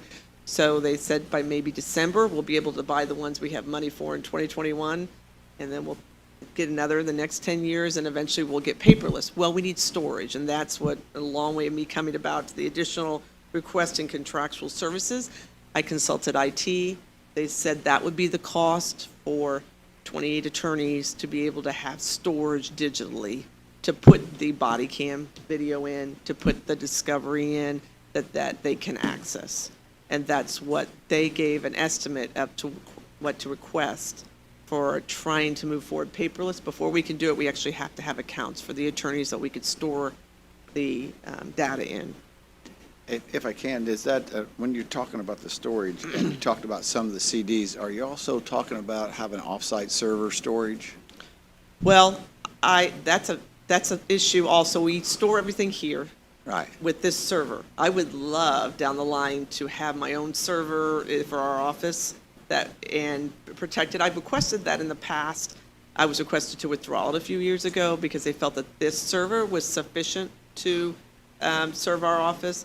And If you have disaster do you have a disaster recovery plan? well, whatever they have here in the county, that's where all ours is, on the county Okay. server. I 'Cause would, that's what we were required to have. Back up to the one at the sheriff's office, as we've been told. as I was told, As we've been told. that is the understanding, whatever backup that they have for this, they say they have a backup. So we're on that same backup. I didn't know it went to the sheriff's office, but is I that think where, it's the sheriff's office. is that what it is? The sheriff's office? It is, but it's not now. I When mean, you look for backup storage, and of course, you would have to have HIPAA compliant. And, Right. and that's, I know we did that off-site storage at another job I had. And you had to have a certain, you go by so much terabyte, and you have backup storage, and it's guaranteed, you know, that no matter what, it's kept in Virginia, in the mountains in Virginia. So, I mean, it was really, And the it's, Russians have got it back up. yeah, yeah, So So it's yeah, all. yeah. So, I mean, it is, I get it, the storage is very crucial, and if you have to have, if there's not a set retention policy and you have to develop your own, you have to think about disaster recovery on the retention policy. right, and that has always been our concern, I think, of being reluctant to go forward, because if you don't have the paper copy, what is, you know, and one of the issues is because which service is encrypted? So, and that was what prevented us before, because the case management system that was contracted for by the Supreme Court, PDIS, is when I go to the meetings, I keep saying, this isn't encrypted. So in order for us to use that, the prosecutor's office doesn't have the same issue because it's not the same level of having to keep things confidential where we are. So if you go to that case management system, it has to be serviced by an administrator. So once you allow an administrator in access into a password-protected account, are you waiving privilege? So it's really, so we don't have a case management system that I feel is encrypted, so a lot of the counties don't use the case management system that was developed. So we are trying to design our own way of doing it by getting data to back up our documents, creating our own files, and until they can get an encrypted case management system that would be password protected from an administrator. And if you have it too, if you have a BAA, a business associate agreement, then it's in that BAA that they have to, that protects you from liability for the encryption and password. Yeah. That's But what- would you waive, but if you have that too, but do you waive the privilege? That's the issue too. If you allow it knowing that the third-party person can get into it, do you waive the privilege on that? Yeah, that's a That's better legal the other question. aspect of it, yeah. Yes. But I do think that your 10,000 is probably even on the low side of what you're going to have to do for storage. Well, it's to be honest. definitely. But I think you got to start somewhere, yeah. It's definitely, what we have over there is, this doesn't even address that, what we've had for Oh. years. I mean, that's a whole nother project that is, do we go, I've been trying to get off-site storage until we can figure out what to do with it. But if, some of that stuff you just got to keep for years. And a new retention policy is not going to change that. They're just going to say, maybe the stuff that's 30 years old you can get rid of, you know, that, they're going to say that. Or maybe the misdemeanors you can get rid of. That's a whole nother request down the line of, do we get a scanner? Do we hire somebody, which we did, I think was Bill Kimball here maybe 10 years ago. I tried to do it 10 years ago, and there were some issues with that, where I tried to be a little more progressive and get it done. And we ran into some issues with that. And so do you hire a company, come and do it, and then we get rid of all of it?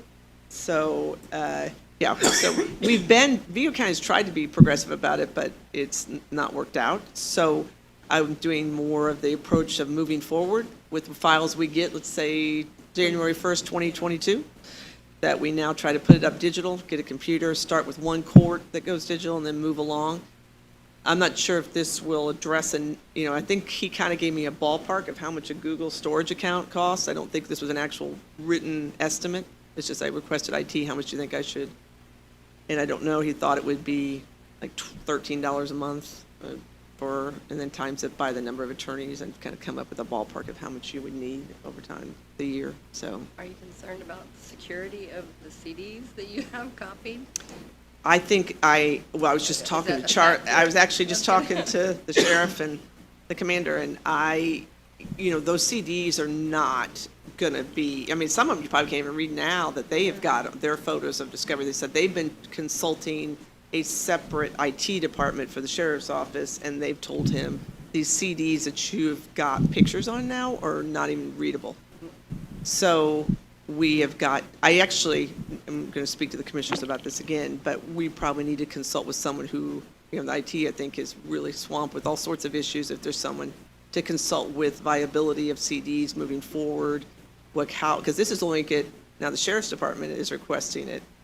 And so we get about 80% of the cases, and so we're getting about 80% of the video. 80%. So we're getting the majority of this. And there aren't, like I mentioned before, a lot of counties that are doing it. I mean, a lot of the counties haven't bought into video body cam yet, but I think they'll catch up with us.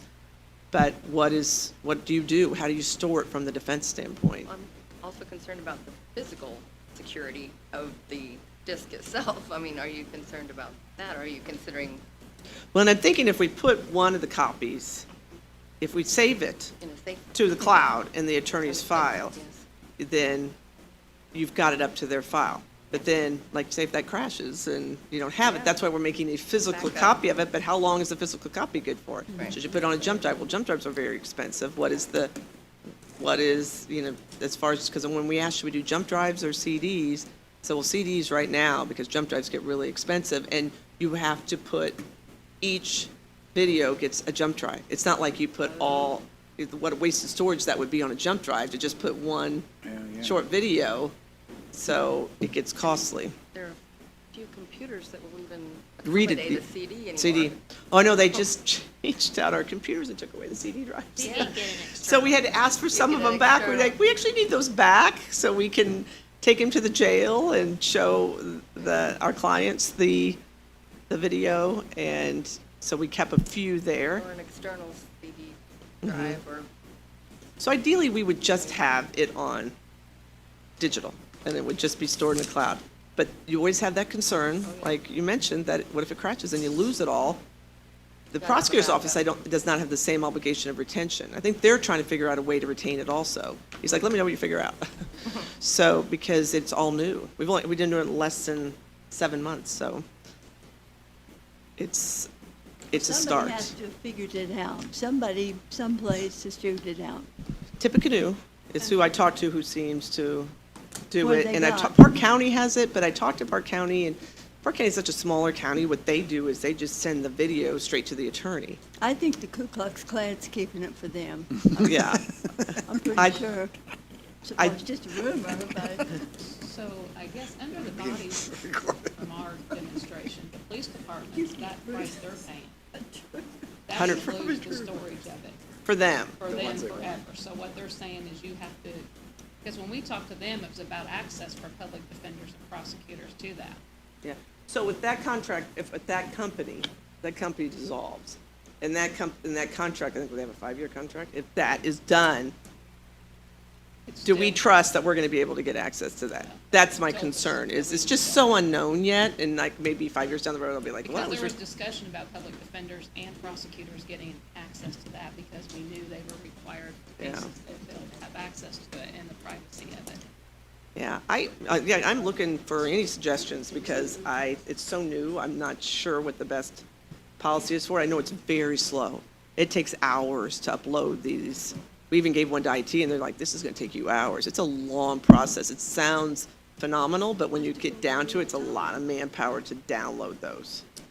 And to upload them is not a big problem. You can just upload it up into the cloud, but to actually keep a physical copy, I mean, and to have that is, and that's what the other counties are recommending we do right now. That's their procedure.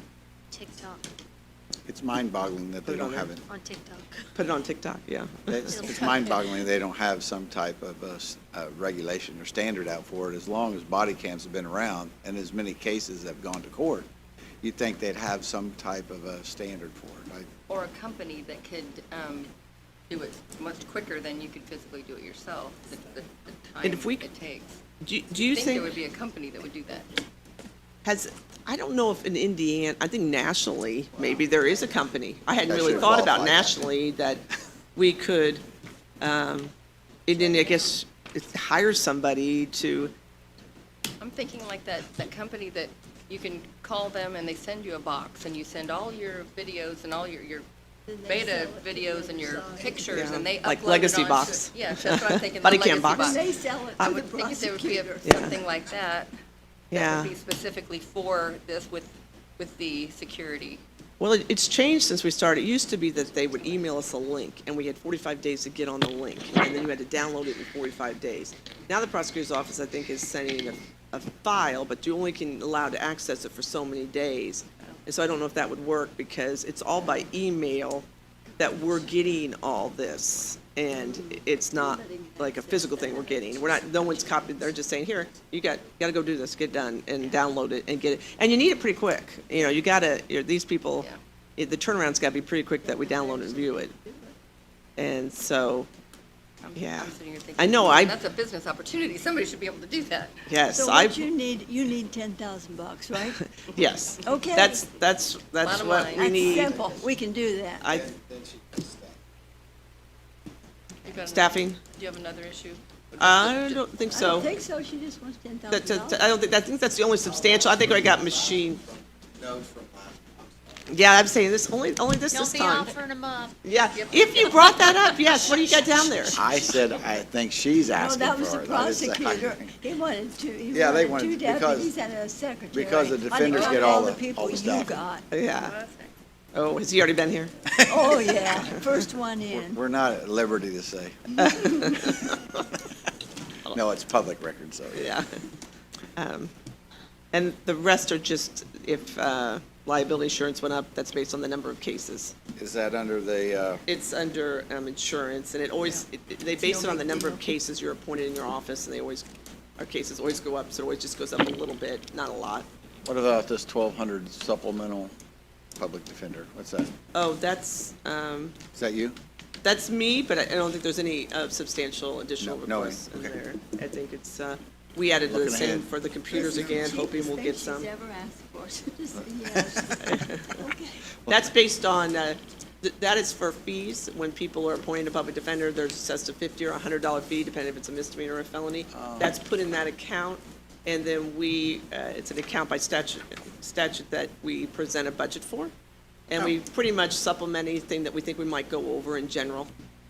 And for depositions, transcripts, experts. As many of these things, I hadn't used them personally, so I don't know. I Right. hadn't used a public defender yet. Yeah, this one is, Now It's that you're in coming, politics. it's coming.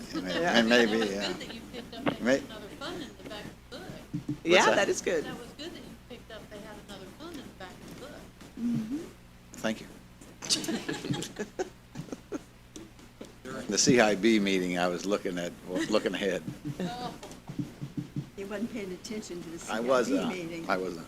But definitely, if anybody has any thoughts on how to do the body cam, I'm open to them. I've reached out across the state and across the chiefs, and since we're one of the first to deal with it, they're like, let's know how it goes. So, figure it out. Okay, good.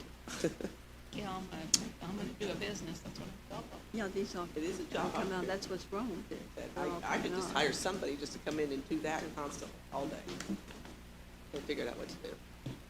So, That's security at body cam, who's allowed to access it. Yeah, down here, I hope. True. I had thought about that too, like you couldn't probably ship it off someplace because it's only allowed to access it. There's only certain people allowed to access that. It's good for- There still We should make be sure we put that in. somebody with that access To should be protect, able to. because officers need to be protected too. 302. Oh, yeah, it's pretty, a lot of stuff discussed there, a lot of privacy. Timothy, I don't want to be I presumptuous. think we are. All right, have a great afternoon. Thank you. You too. Emergency services. I don't know, if I'd go ahead and do recorder since EMA's not here. No, recorder, go right I would on go with ahead and do recorder, yeah. recorder since EMA is not here. Yeah. I don't know why this thing doesn't pick me up. It's in the R's. Although it's getting there. Diana, we're gonna go ahead and do recorder now since EMA's not here. Both of them. Both. Do the general fund first, which is in the choral section. or whatever Right now, we got one colors. page on that one. Coral or orange? TBD, to be determined, so that's not, oh, there it is. There's Tia's, and then the other one. I don't have. No, I we're get- gonna do the general. It's in the fund. new I didn't make it stuff. as far as my ours. Yeah, you do. 271. Oh, general fund's easy, mileage. General fund's Right next to easy, the mileage. prosecutor in the coral colored front pink section. Orange. Okay. Mine's orange. Orange. Oh, it is. We have orange and coral.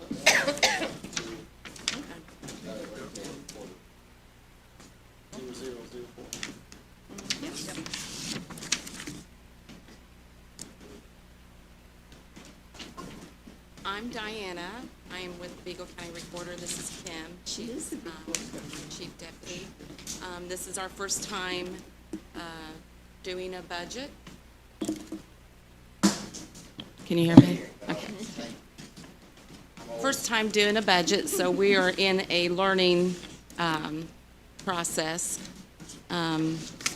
We kind of just went by what we seen in the last previous administrations, what we could find, and just kind of guesstimated what we thought we would use for the next year.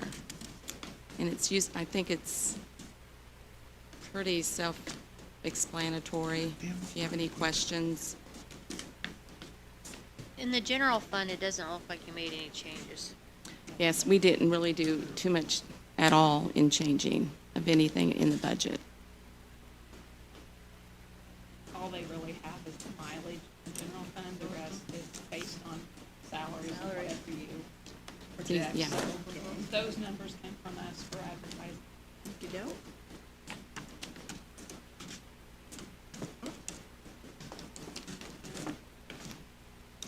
Which one do you need? Security protection or the? Yeah, security protection. Security protection? You want to talk about that one, since you looked into it? What we do for Security part, yeah, it's towards the back of the book. It's okay, there was nothing, it was just, And that's basically the same as it was last year also.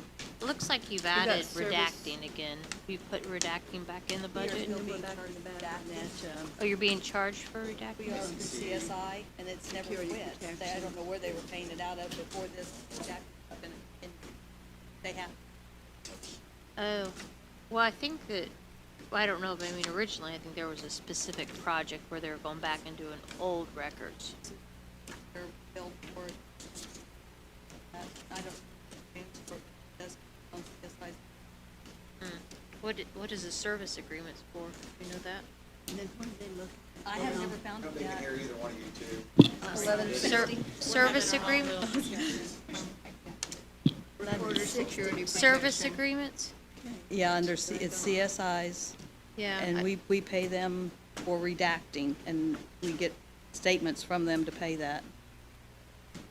And is CSI what you would think CSI is? It's our vendor for our system, sorry. Is that what falls under redaction support? Yep. So is that included in your 14-1? I guess that's what I'm trying to get at. Is it? No, because that comes out to Yeah, I think, 15 something, so yeah, I don't know. there's a separate I didn't get one. that comes and we get billed for it. I just went through what the billings I could find. Mhm. Maybe it's that, This is is it the one that? here. Oh, 30, okay, there we go. okay. All right, so that explains that. Amended from that. What is- That's good. Do you want to move on to, Perpetuation? recorder's record perpetuation? 1189. Yes. Yes. And so you know, in the perpetuation, I know that I believe he moved Chris to general, right? So you don't really have a full-time person in there? Yeah, correct? Connie is in the full-time. She's in, okay. Connie's I the- did put in for that. I Yeah. didn't know. Connie's Okay. full-time in the perpetuation, and Chris was moved over to the general Okay. fund. But you still have her in as full-time, right, Connie? Should be. Connie is full-time. Yeah, okay. Yes. So you do still have that full-time person, because that's what I put in here for. Right. All the, I just did the actual 7% advertising. And then one part-time.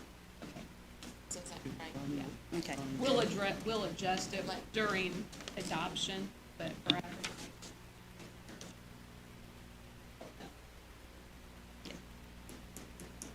And I think We also presented the affidavit, the sworn affidavit, asking for an ordinance to be placed so we could pay our office supplies out of the Recorder's Perpetuation Fund. And this was by recommendations of the State Board of Accounts that we did this. That's in your perpetuation.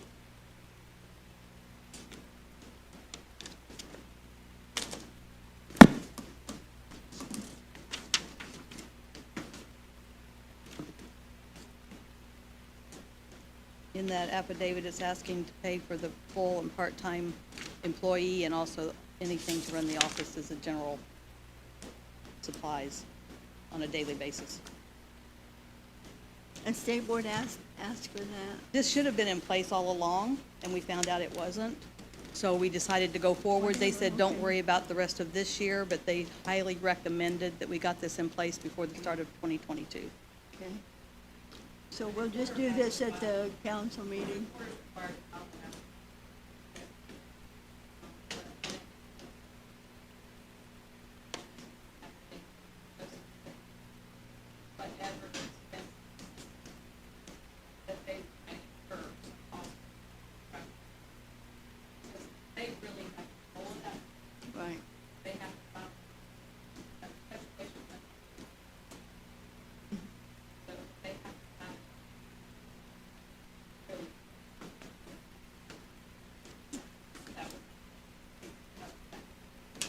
And this has to be done annually? Yes. And then we have to act on that when we accept the budget, we accept the, okay. Okay, thank you. And it says here you are over 18? It says in the affidavit you are over 18? Yes. Now, you better be bringing your birth certificates in, I that's all am. I can tell you. Well, just, that's what it Just says. in barely, there. I bet you. You better not be forging any birth certificates.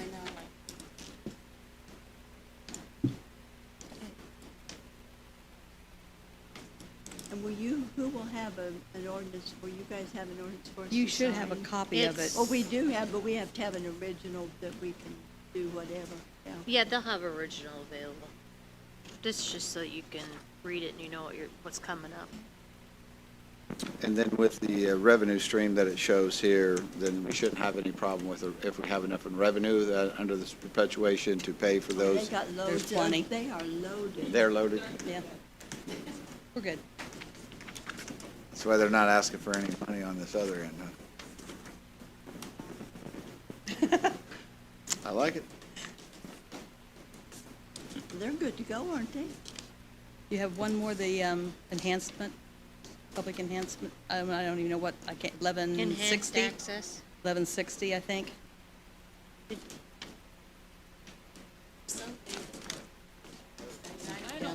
1160 is the other one that we have. We just did that, didn't we? It's just right above that. Yeah. That's the one we were in, do that. Yeah. Kinda should be in there, shouldn't it? Have you budgeted? Okay. I've got a ledger sheet, that's all I have, but have you budgeted, or did you submit a budget for We Nancy? didn't have anything sent to us to do anything with, so we Well, were as just long wanna- as you haven't done it, we're good then. Yeah, so we just want to make sure that it's included, so that way we aren't, if State Board of Accounts come in, we want to make sure everything's accounted for. No, it's only for public enhancement if we would have to go in and update any of our equipment or anything is what it's used for. Yes. Right. Got it. So granted, no No request. big deal. Yeah. Request granted. So you step right out, Buster. We're trying to make this easy on you, come on. Any questions of us? You did good. Relatively painless. Hopefully you asked Thank Good evening. That's why I keep looking over there. Thank you.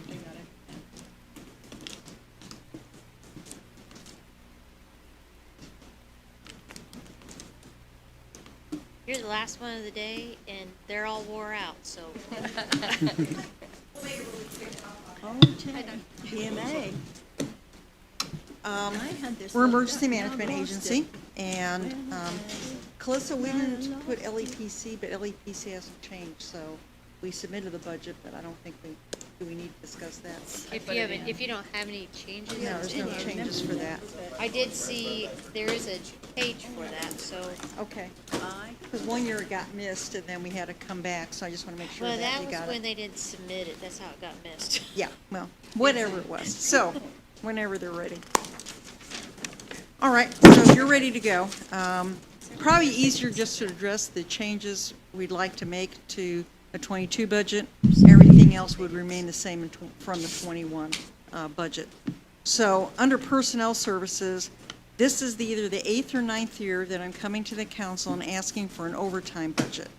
We do not have an overtime ordinance, and we were asking to have an overtime budget that would be worded similarly either to the sheriff's department or the highway department. There are very few departments that do 24/7, 365 coverage. We are one of them, us, highway, and sheriff's department. Right now, the only way I can compensate both Keith and Troy is to give them comp time, and comp time comes back 1.5 of the hours once 40 hours is reached. The problem that we continually have is trying to pay back those hours. For example, last weekend, we were involved in the planning of Detective Ferency's funeral.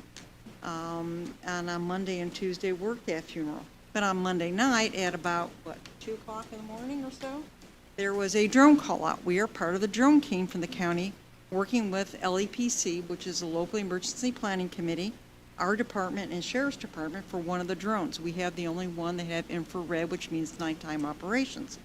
So you do your Monday work, you get called out Tuesday to the wee hours of the morning, and then now we're back working the funeral, which takes a long day, okay? But now all the other operations need to be done for the week, so it's really hard to pay those things back. That's why Sheriff's Department, County Highway has an overtime budget.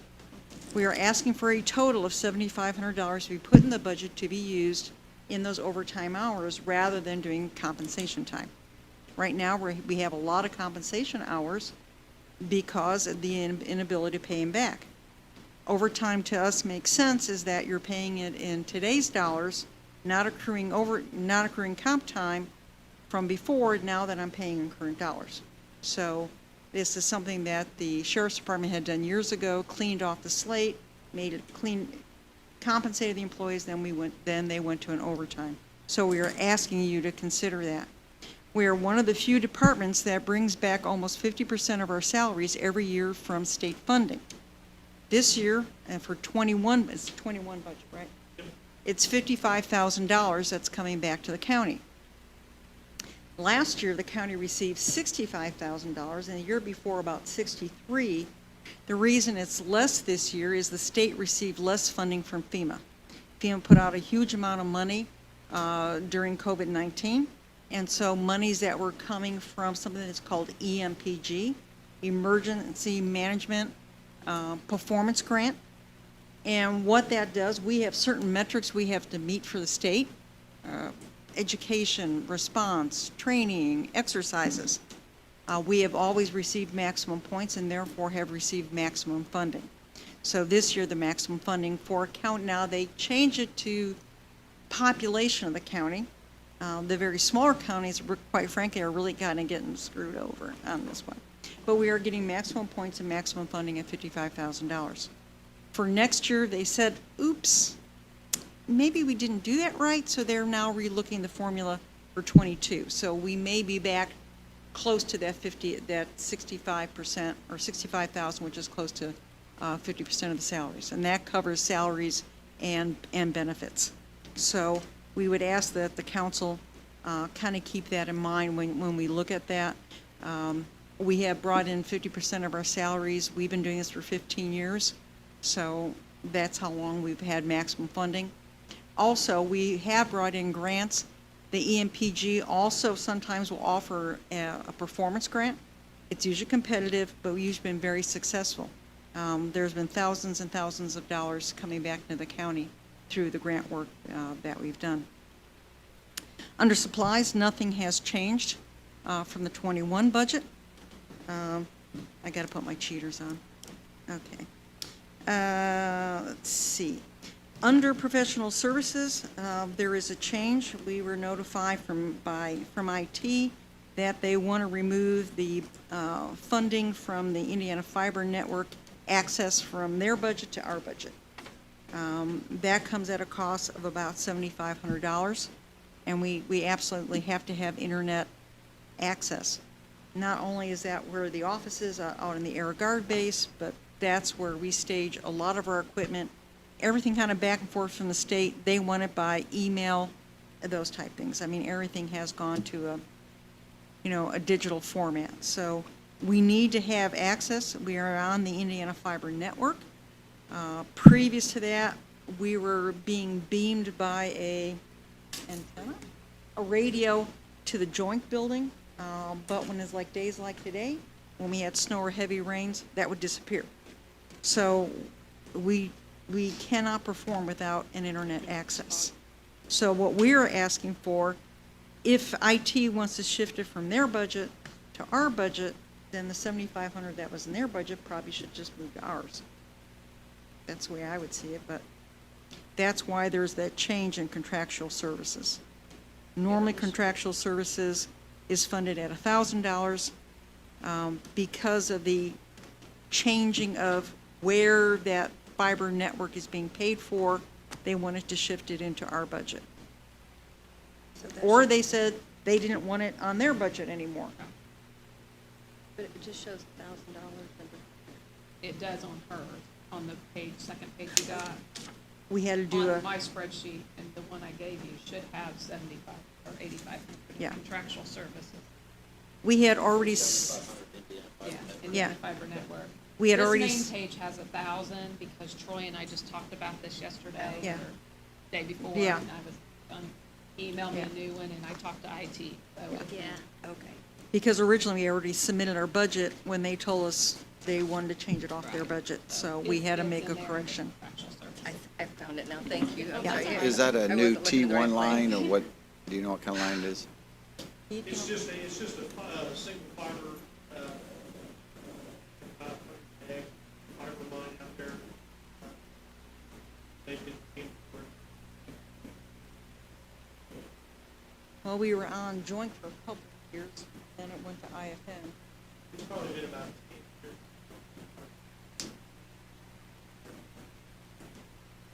To be honest with you, live.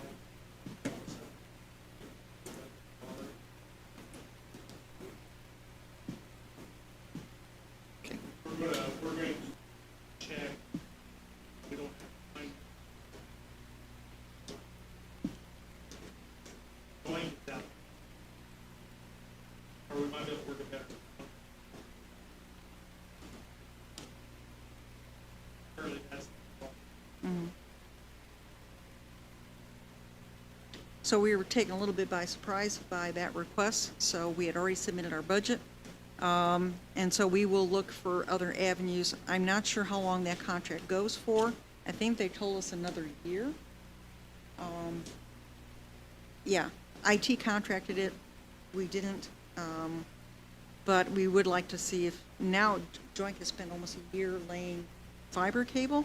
So before IFM was the only game in town, so there may be a way to do some cost savings, and again, we have to investigate how long that contract goes for.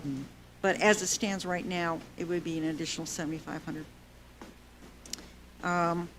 As far as the rest of the 3 group, nothing else would change.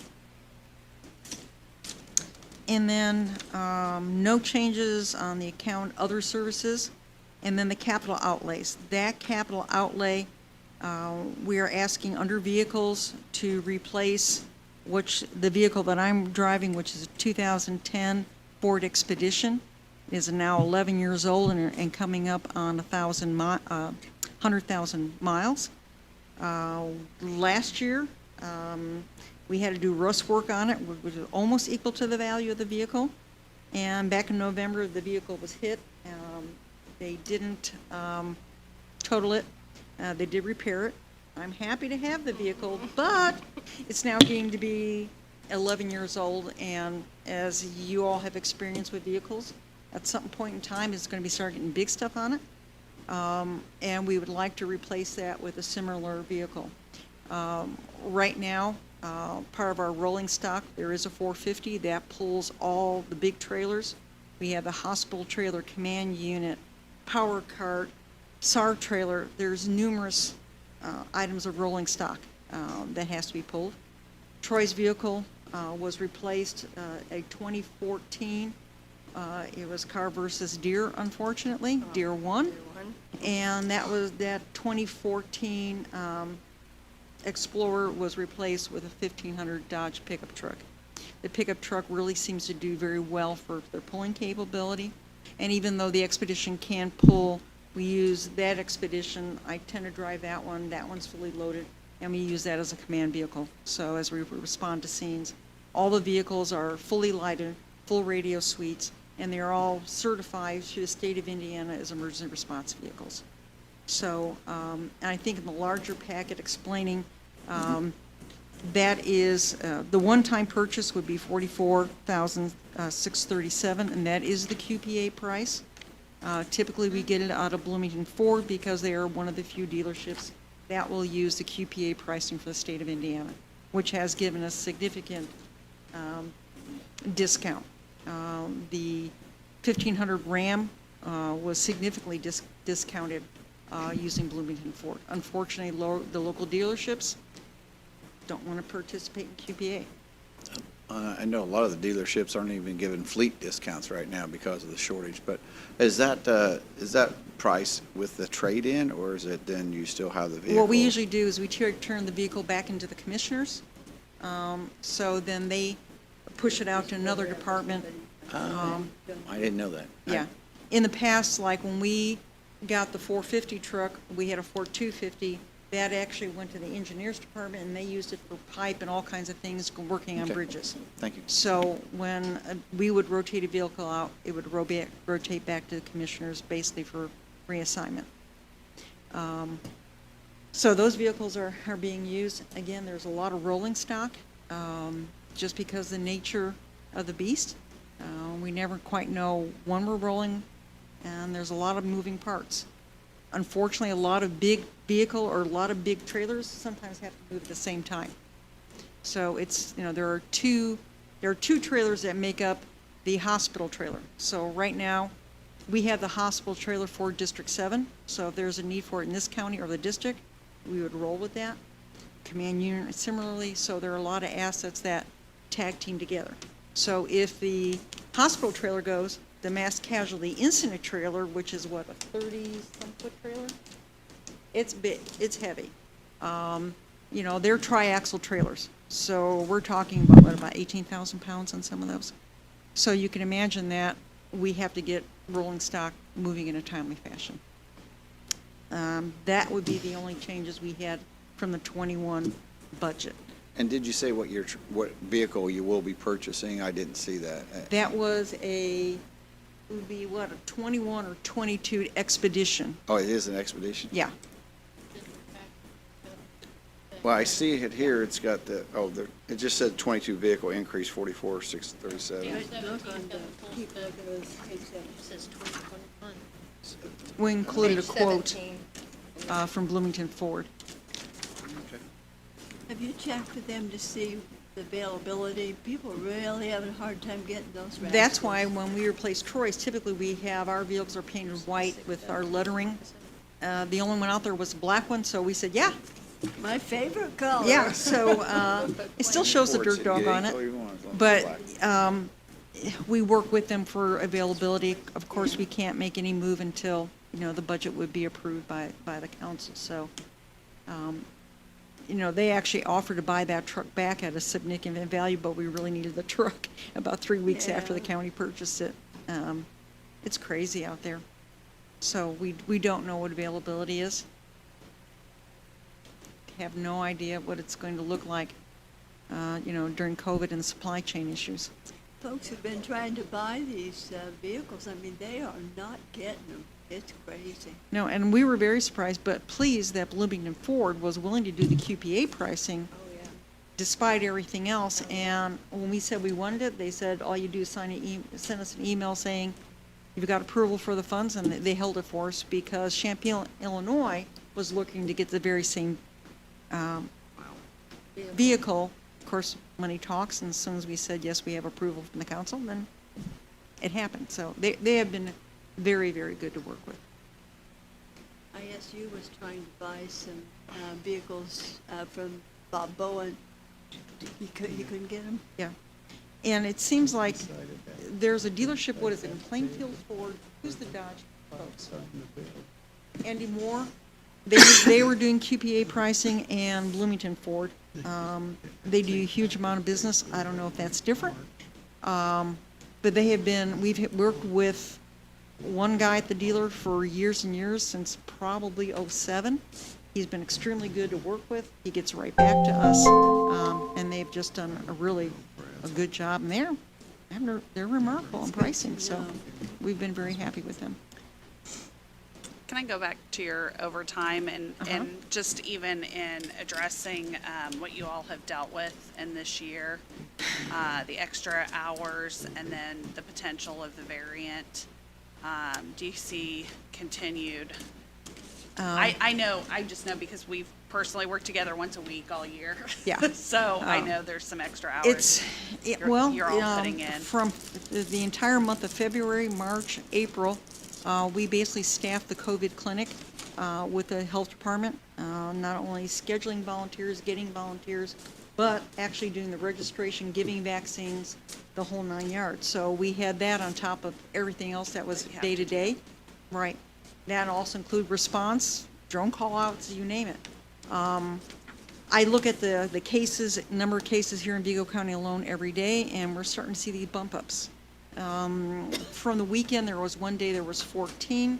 The other day, I think it was yesterday, there were 10. Today, there were 8 cases, and the comment today was they're starting to see a bump up in the long-term care cases. When that starts to happen, it's very concerning. And as you can imagine, people are tired of wearing masks, and we're tired of PPE, and everybody thinks that COVID is gone. And the number of Delta variant cases are now going up. It is 93% of all cases. Unfortunately, our vaccination rate here in the county is about 41%. The state overall was only about 43%. We know that 97% of all hospitalizations right now for COVID are unvaccinated. They are younger, and 100% of the people that end up in intensive care right now are unvaccinated. This is huge, and I just don't know how we're going to get people. We really need to see those numbers, and I'm sorry, if you talk about herd immunity, especially with Delta variant, you're looking at numbers of 90 to 95%, not 50%. You know, and people don't understand what herd immunity is. And internationally, we are only at less than 20% of the global population being vaccinated. This is huge. I mean, the COVID went around the world within 18 hours. Okay? The pandemic of 1918 took 18 months to go around the world. In 18 hours, we hit every country in the world because of our way of travel and everything else. So In 1918, it wouldn't have gone that fast, but we were having a world war. exactly, and it probably came home on troop ships, is the way it came home. And there was a great thing in Boston where St. Louis closed everything down. Boston decided to have a parade. The cases within a week exploded in Boston, and public health unfortunately has not changed, or maybe fortunately hasn't changed in over 100 years. So I am worried about the fall. I guess that's where I'm just going. You're probably going to have another very busy year for you. I and really your think so, department. and things haven't changed. you know. And I'll be seeing you again on video conferences. I'm As soon sure. as we pick back up again, which I think is in a couple of weeks, so. Okay, thank you um, for everything. She's really worked with our community, especially for our young people in the schools, too. Yeah, So, it's important. Thanks. Do you think if girls would boycott boys who weren't vaccinated? In my younger days, I'd probably say yes. In the current times, probably not. Nothing seems, young people just don't see it. They live forever. They, Todd said he'd get triple vaccinated. If I was a young you got man, then your- I if would you get got triple your date- vaccinated just to increase my odds. But I mean, it's not the dating case isn't now. I'm yeah, married. so. Dating's not the same. You know, you can have 10,000 friends on your phone and never meet one of Oh, them. I just I can't figure them out. I can't figure them out. You know, and we're trying different things.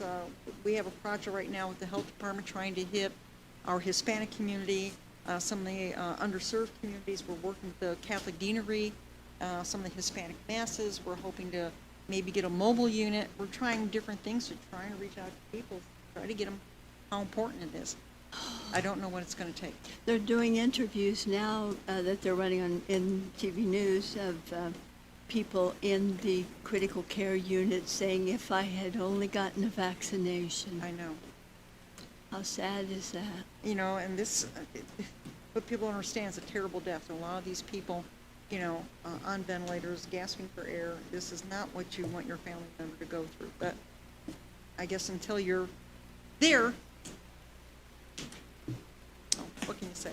Well, thank you so much, Doctor. We really appreciate you being here. Thank you all. Appreciate it. Maybe this year we can get your car.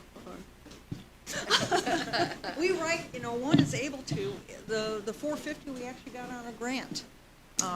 Every grant that opens, we apply for. Yes, they do. We've got a couple open grants right now that we are working, and there's a couple more coming down the pike, so, yes, we do, so. We're going to apply for a grant for a person to do grants to help Judy. So, Hey, thank you. Have a good evening. Shall before we we get done, can recess? can we take a look at the council budget? I got a couple of items of concern. Sure. Hold on. We're going to take a look at the council budget, Oh, yeah. mhm.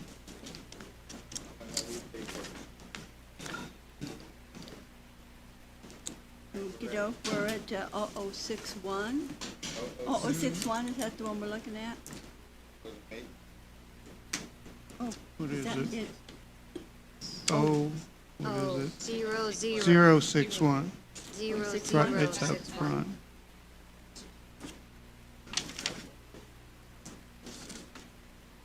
Now you're going too far back. Zero, 0, zero, 0, right 6, 1. in the, right in the Very beginning of beginning. the book. In the orange color, the coral color, the whatever, county council. Right after corner.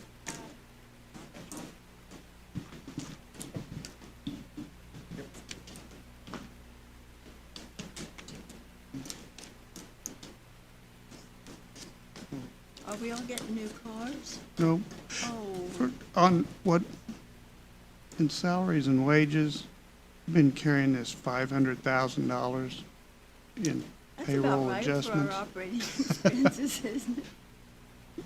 But it, to my knowledge, it's never been used. And what are the effect of having this in here consistently and not using it? It's, you can look at it one way, it's taking away resources from other departments or programs that, where it may be needed. That's $500,000 a year that you could have used for your employee salaries. And probably the worst of all way of looking at it, that's $500,000 you're taxing people That they in Indiana shouldn't be that, paying. or in Vigo County that, Why is it in there?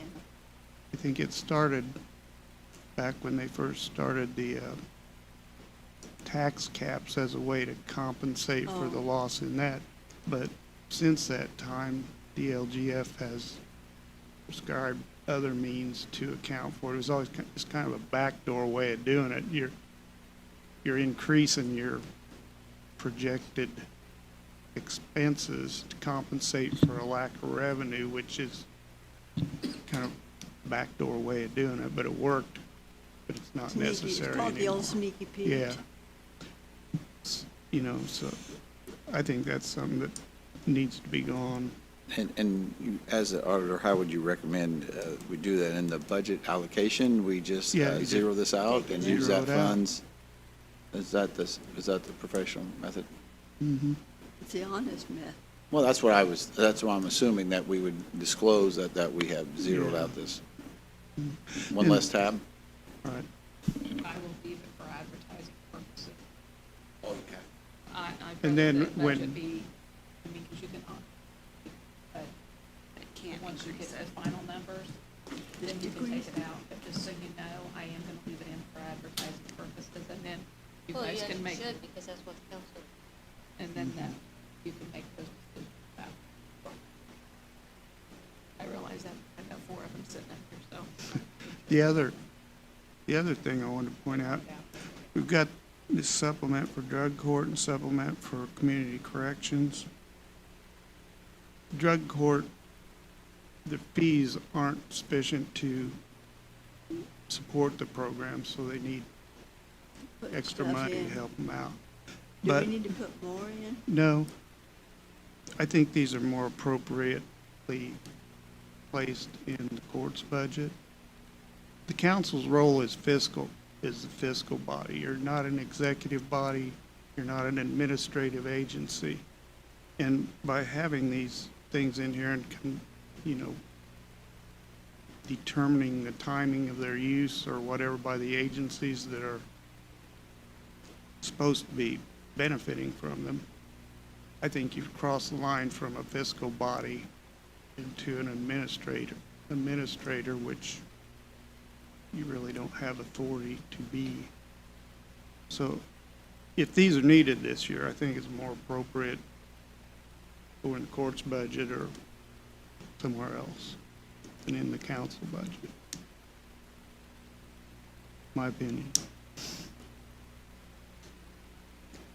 And they were put in there for what reason originally? I don't know why. They were put in there years ago, but. Mhm. Maybe when they set up the thing, huh? Yeah, but No, but the one for, for the supplement to drug court is when they did away with the drug court, but then they decided. They'll Or leave did it away in with there, alcohol they- and drug and drug. Yeah, and they went, That actually, to bring it back. Drug court, they're hurting right now. I went back and looked and just found out a few days ago that it was not. Because either in 19 or 20, that if the thing wasn't done, that 50,000 didn't even come from your budget to go supplement it. They have to put a request in. Well, Yeah, but Well, that right, was but when- yeah, that was but really the thing messed of up it is, then. They had a change in administration too, and so if they don't know, and if it's coming out of your budget, I mean, like, they should, so that. But it if it's shouldn't have really come out in of our theirs budget. to begin with, then they would get it automatically. You know, if you got a change in people, so now they're hurting, now you got new people in there, and they're hurting for money, whereas they would have had that $50,000. shouldn't we put this in 5? Or could And we? I say that it's more appropriate over in the court's budget, or, You're talking the about agencies that are administering those programs, rather than, I mean, we got nothing Yeah. to do with it. that,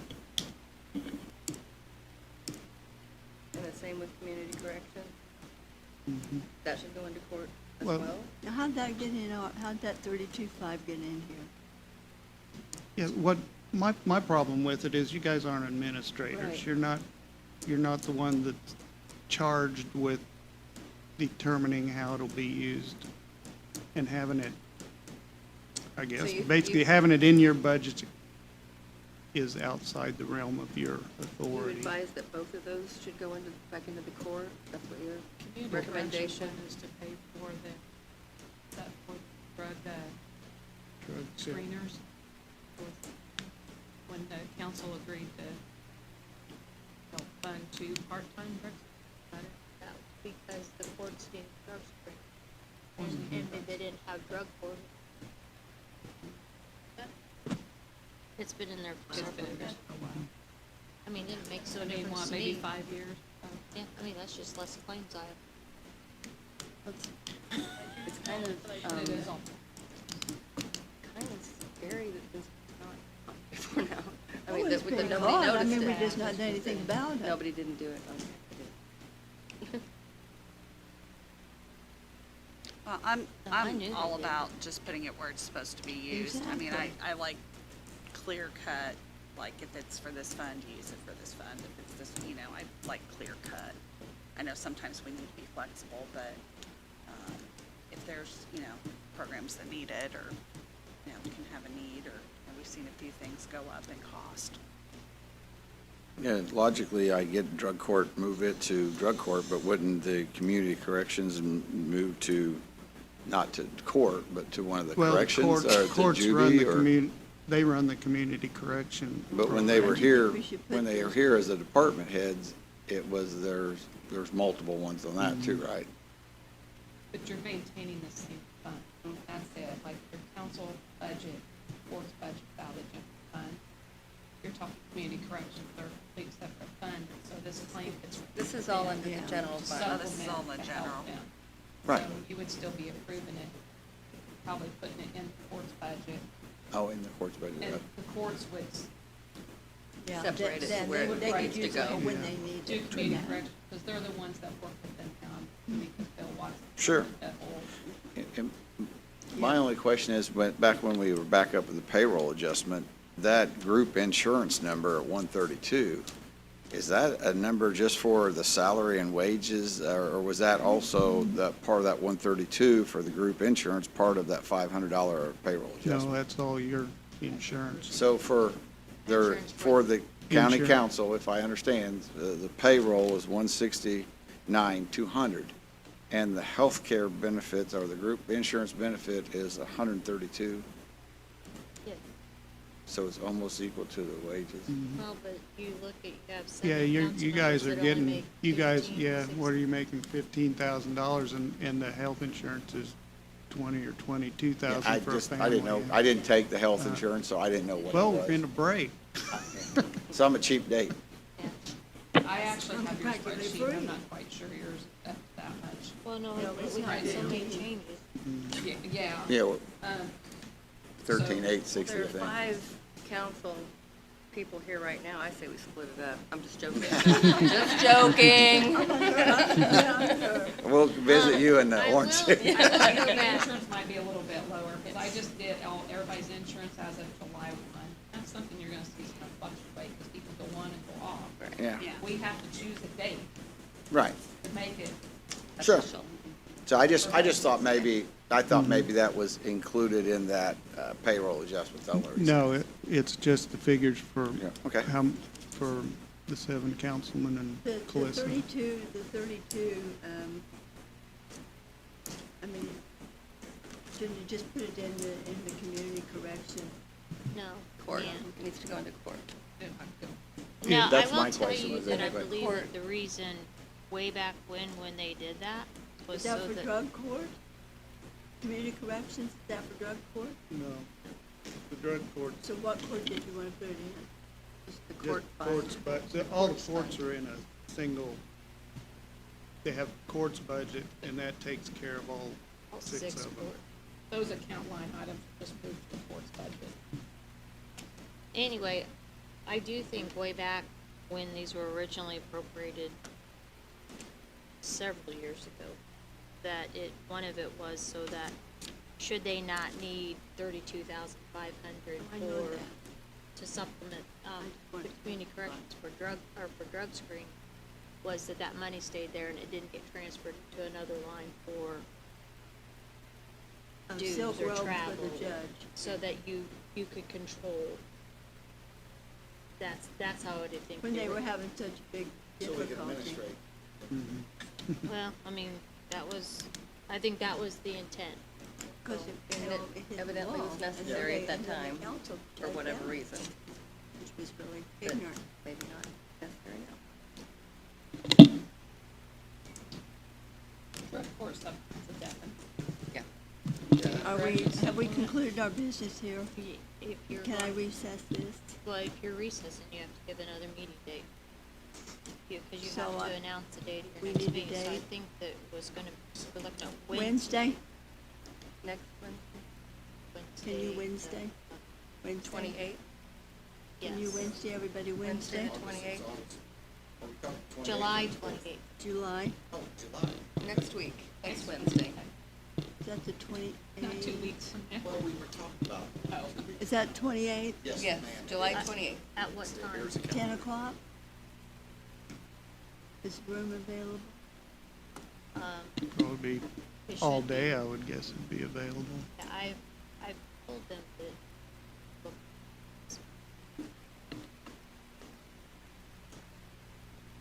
We on? We good? We're gonna need to announce it and then, July Wednesday, the 28th 28th at at 10 o'clock? And Calissa, then I'll yes? pardon me? Yes? Yes, and then I will, reach out to any of the departments. I know like, drug court wants to schedule a time, but any of them that maybe are looking to schedule, I'll get them scheduled. The Budget Committee of the Vigo County Council is recessed until Wednesday, July 28th at